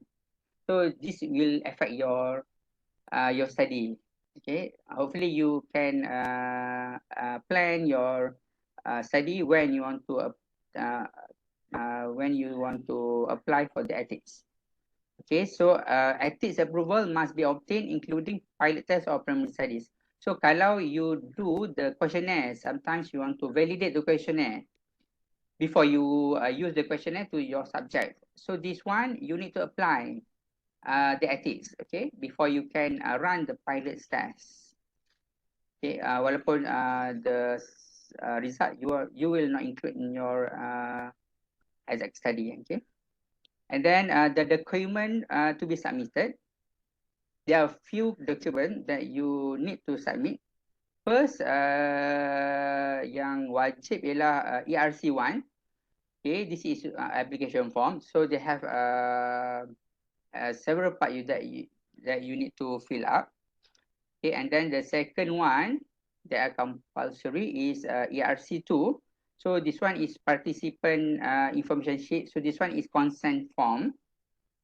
So this one is for the participant that 18 years and above. And then next one is ERC3. So this one, if your subject is below than 18 years old, so you need to get the assent from their guardians or their parents. And this one, ERC5. This one is dia baru diperkenalkan oleh RC UiTM. So this one is research extension form. So kalau contohnya you get the approval until let's say 30th of July, tapi your research not complete yet. So you need to extend your studies. You can apply the research extension form before you finish your study. So they have a special form for you to fill up. Okay, so you need to justify why you need to extend your study, and then you need to get approval, endorsement from your KPP. Okay, next is the finalist proposal. Okay, so this one compulsory. You need to attach your proposal with your application form. Okay, so dalam Google Form tu dia adalah certain part that you need to upload. Okay, including the proposal. Kemudian questionnaire. Kalau your research involve the questionnaire, so you need to upload your questionnaire. Tapi sometimes student masalah dia belum siap lagi questionnaire. So maybe you can discuss with your supervisor how to make sure that you can prepare your questionnaire before you submit the ethics form. Because questionnaire ni penting, especially for the kalau dalam form 1, ERC1, they have a risk assessment. From the questionnaire, we can assess, is it your questionnaire have certain sensitive part. So this one we want to assess. Kalau ada certain sensitive part in your questionnaire, so maybe the reviewer will suggest to change, okay, ataupun kecualikan the questionnaire because we want to protect the subject of study. Okay, so next is about the how to apply the human ethics. Okay, first you need to download the latest document. So semua dokumen SOP, procedures, macam mana kita nak fill up the form, semuanya kita upload in the RIA website. So under human ethics, so you can see the undergraduate and postgraduate coursework. So all the documents are uploaded there, and then after you download the form, ensure that all the form are completed. So each part you need to fill up. Kalau tak fill up, so we will return the application. So this one will delay the applications. Okay, kemudian kalau contohnya dia setempat not applicable, so you need to state NA, not applicable. Okay, so we know that you read the form and then you fill up the form.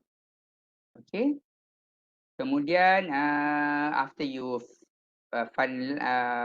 isi semua form, okay, you need to request the endorsement of from your KPP, FLP coordinator ataupun your KP. Okay, some student last semester forgot to get the endorsement.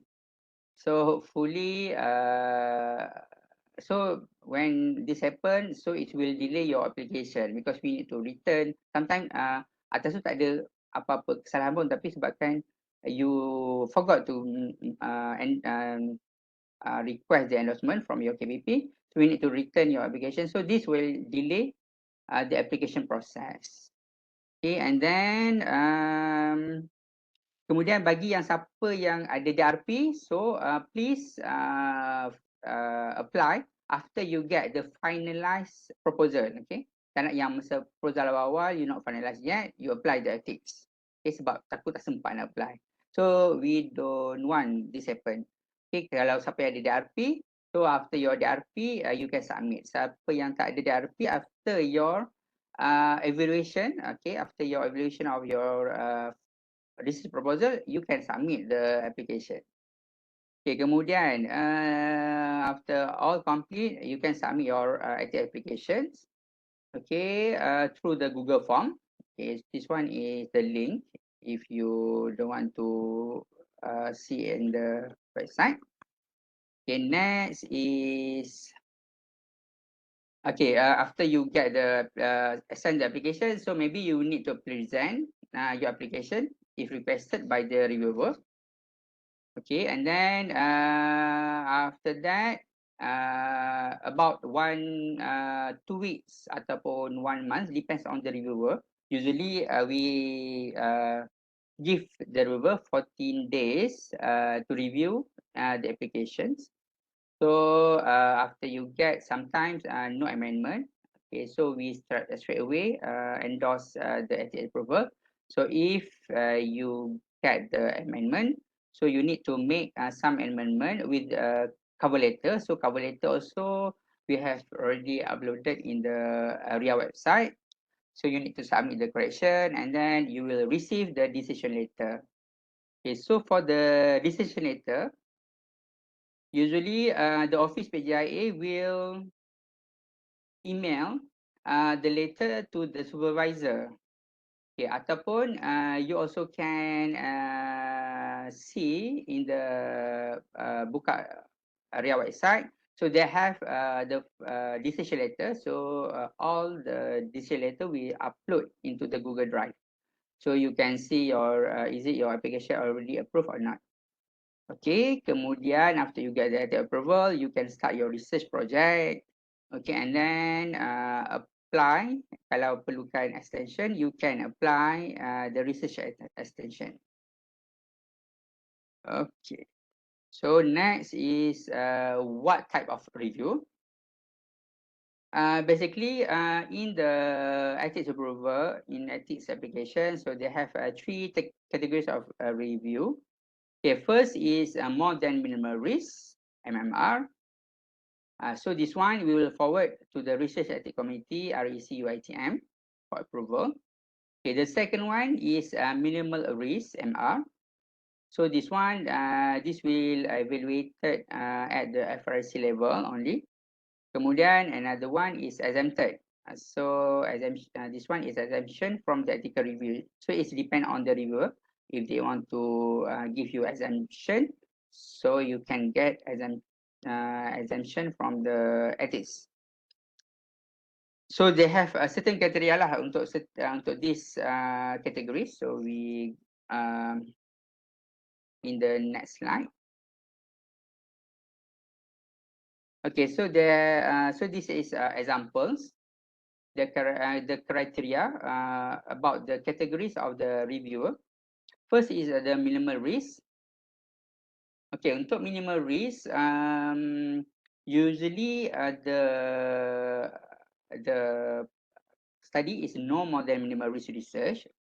Kemudian is not involve a minor or vulnerable population. Okay, contohnya tak melibatkan kanak-kanak, kemudian tak melibatkan orang asli. So this one we will give the minimal risk. Kemudian the study does not involve collection of stigmatizing information. Okay, sebab tu kita perlukan questionnaire.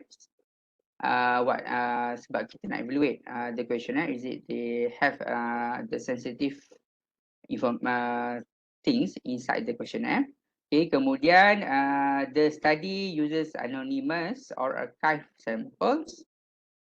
Okay, kemudian the collection of biological samples. Okay, kalau dia tak gunakan non-invasive procedures and not involve anesthesia, contohnya ambil saliva, kemudian kalau ambil rambut for DNA analysis, ataupun you take human milk. So this one we can endorse minimal risk. Okay, kemudian use the routinely used procedures in the clinical practice. Kemudian continuing review of clinical trials.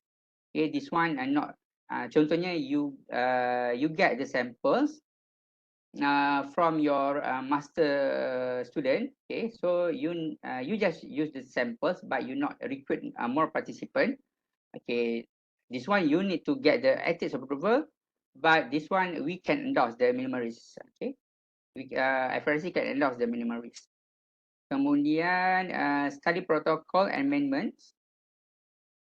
that are administrative in nature and do not affect the study protocol. Okay, kemudian for the more than minimal risk, okay, this one research that involve clinical trials and intervention study. So this one macam a bit complex the study, so we need to, so this kind will result in MMR category. Kemudian genetic or genomic studies. Okay, this one also because genomic studies is a sensitive things. So that's why this under the more than minimal risk. Okay, kemudian questionnaires that are sensitive, confidential, and will be harmful to the participant. So this also falls under the MMR. Kemudian kalau involve blood collection, because this involve the invasive procedures. So this one also falls under MMR.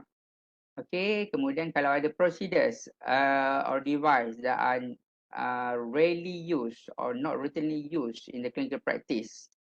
Okay, so this one also falls under MMR. And then any other studies not fulfilling expedite review criteria. Okay, and then for the exempted, okay, contohnya kalau customer satisfaction, okay, this one mostly on in marketing, in marketing courses. Okay, this one you need to apply for the ethics, but you can apply for the exemption. Tapi you dah apply for the minimal risk, tapi the review will can suggest this study to be exemption from the ethics approval. Okay, kemudian systematic review yang involve human participant. Okay, this one can get the exemption.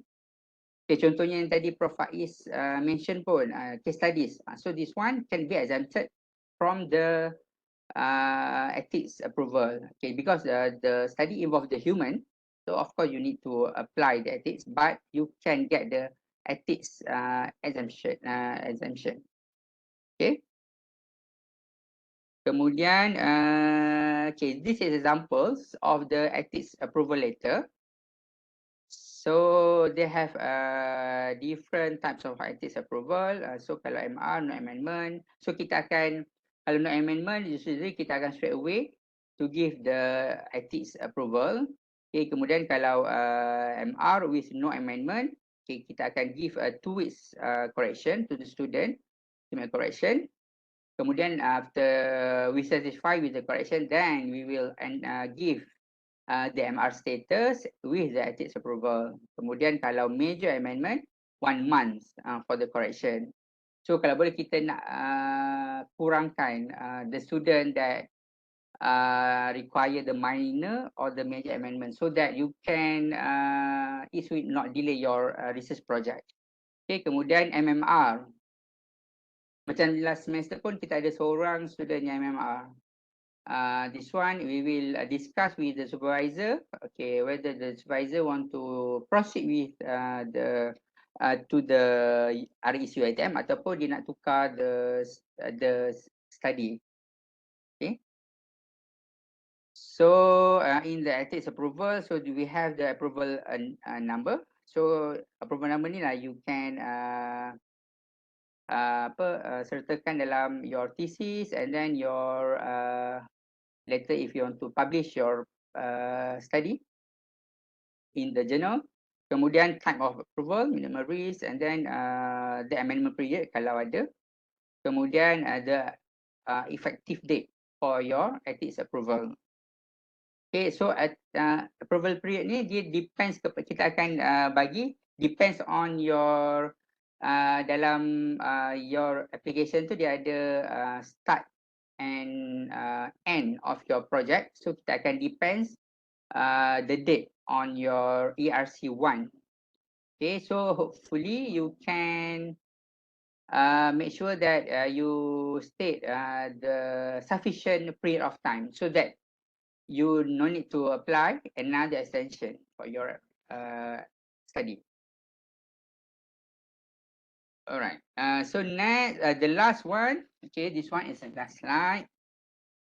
what are the common mistakes? Okay, because last semester we get the most application since FRC is established. Okay, so this semester we target to reduce any amendment from the students. So this is some of the common mistakes in IT applications. Hopefully, you not repeat the same mistake from the previous application. Okay, first in the ERC1, usually the student give the incomplete form. Okay, contohnya bahagian certain part dia missing dekat risk assessment dia missing, lupa nak tanda. So make sure that you check bila fill up the form, so recheck again semua dah isi ke belum, baru you send the application. Okay. Kemudian the date of initial data collection is less than 1 month. Okay, this one is part B2 5. So dia dalam ERC1 they have two parts. Satu when the study is start, okay, day of commencement and dia bermula dan juga berakhir. Kemudian kita ada the first data collection. So usually the initial data collection tu mestilah selepas commencement date for the study ataupun sama. Okay, so depends on your study. So this one make sure that you apply 1 month before your initial date of data collection. Okay, so agak-agak when you want to start your data collection, so you can state the date of data collection. Okay, kemudian the date also must be specific. Okay, sebab certain student dia letak March 2023, so we don't know when bulan 3 yang 1 yang you will start the data collection. So hopefully please specify the date. Okay, jangan letak bulan saja. Ada tu letak bulan saja, tak letak tahun. So kita pun tak nak macam tu, sebab benda ni akan diaudit oleh REC UiTM. So we don't want that our application will be retracted from the REC UiTM. So this one we very particular about the initial data collection, initial date of data collection. Okay, kemudian the date of commencement date, commencement and end. Kemudian location of research are unspecific. So sama juga macam initial date data collection, ada certain student just letak April sehingga Ogos 2023. So kalau boleh spesifikkan bila bulan 4 tu, bila berakhir 31 Ogos ke ataupun middle of August ke 15 August ke, so please specify the date. Okay, usually we suggest student to include the commencement and date for the entire semesters. Okay, for 14 weeks. Kalau lebih tak apa, kalau kurang tu takut you need to apply the extension form. Okay, kemudian another one is location of research. Okay, sometimes the student just letak makmal sensory. So makmal sensory mana yang you will do the research. So please makmal sensory lab at FSG UiTM. Okay, sometimes the student dia letak Perbadanan Perpustakaan Selangor. Perbadanan Perpustakaan is so huge. So please specify perpustakaan mana yang you will do your research. Okay. Mungkin perpustakaan Raja Uda, Shah Alam. So please state the exact location. Okay. Kemudian did not attach the questionnaire in the application. Okay. Some of the reviewer very strict, so they want to see the questionnaire.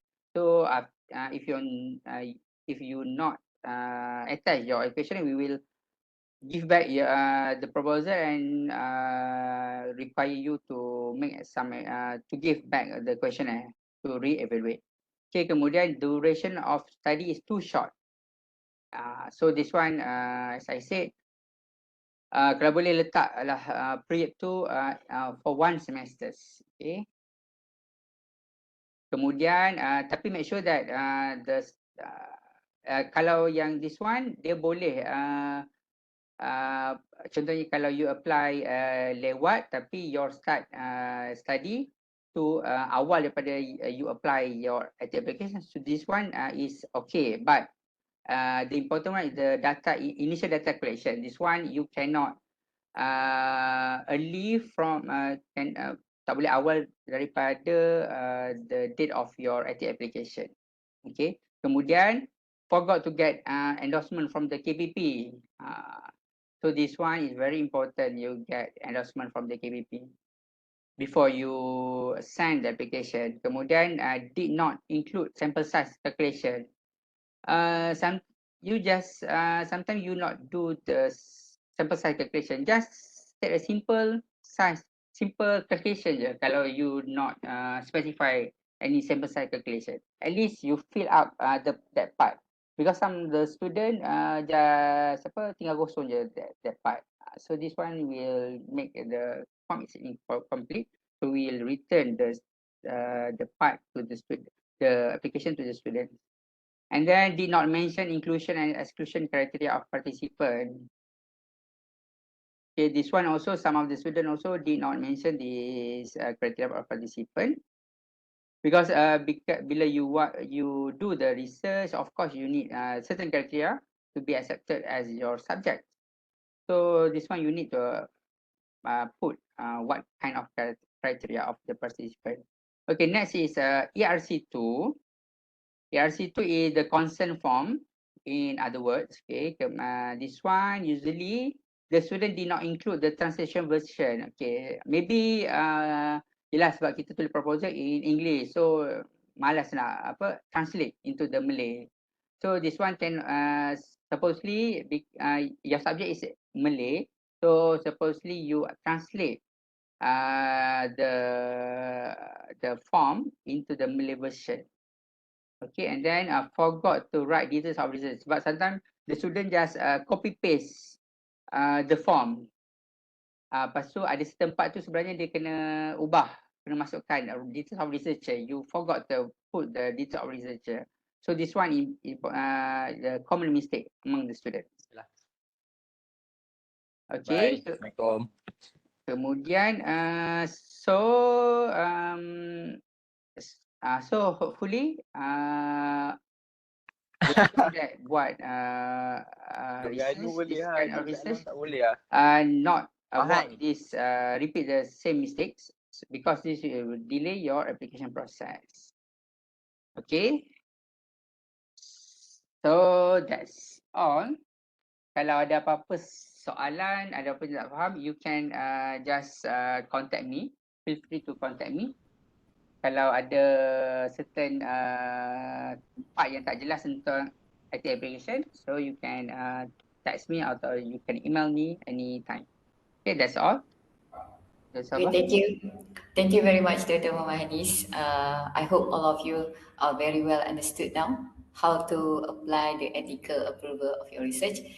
Basically, when Dr. Muhammad Hanis mentions that they do not need the draft proposal, jadi maksudnya kalau awak nanti towards the end of the semester, selalunya kita akan dapat feedback daripada examiner.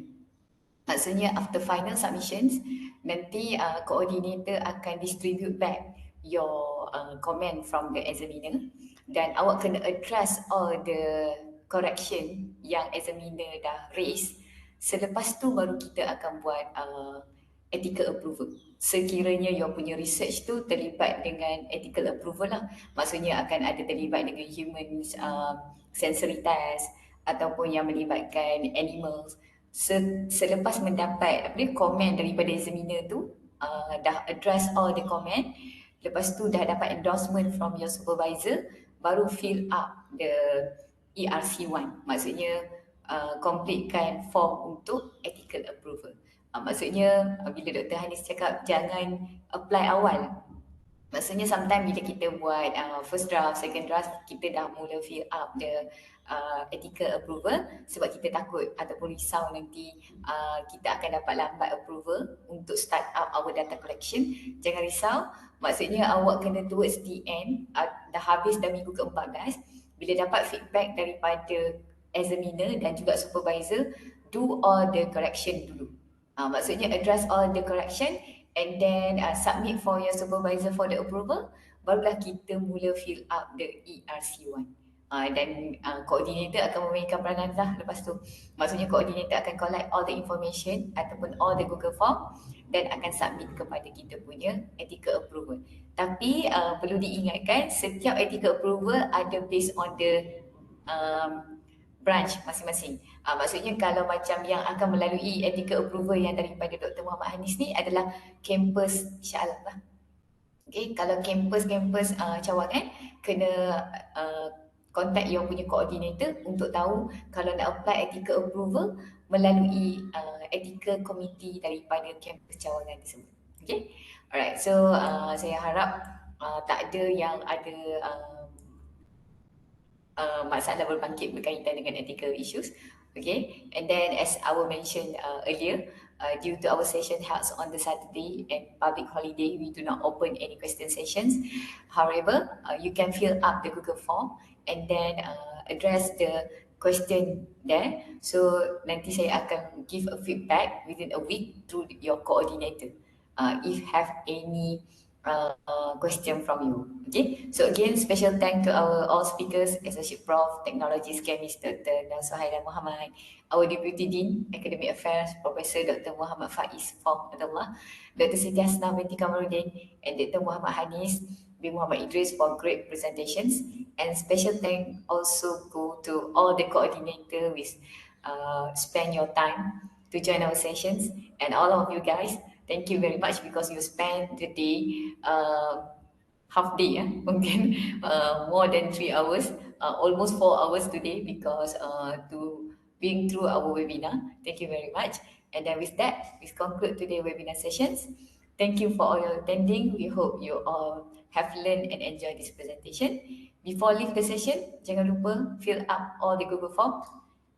And then we need all your feedback and this webinar as well as to keep our record on your attendance. Therefore, we will end our session with Tasbih Kifarah and Surah Al-As. Thank you again. Till we meet again. Okay, thank you. Thank you very much to all the student and coordinator as well as to all the speakers. Thank you.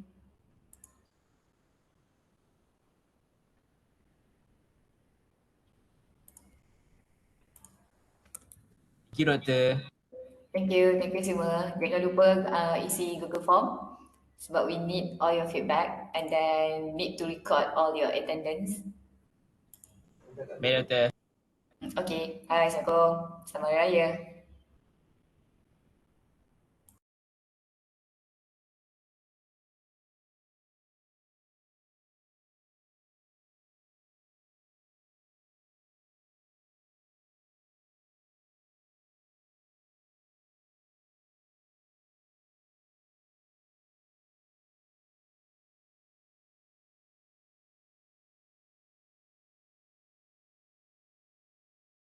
Thank you.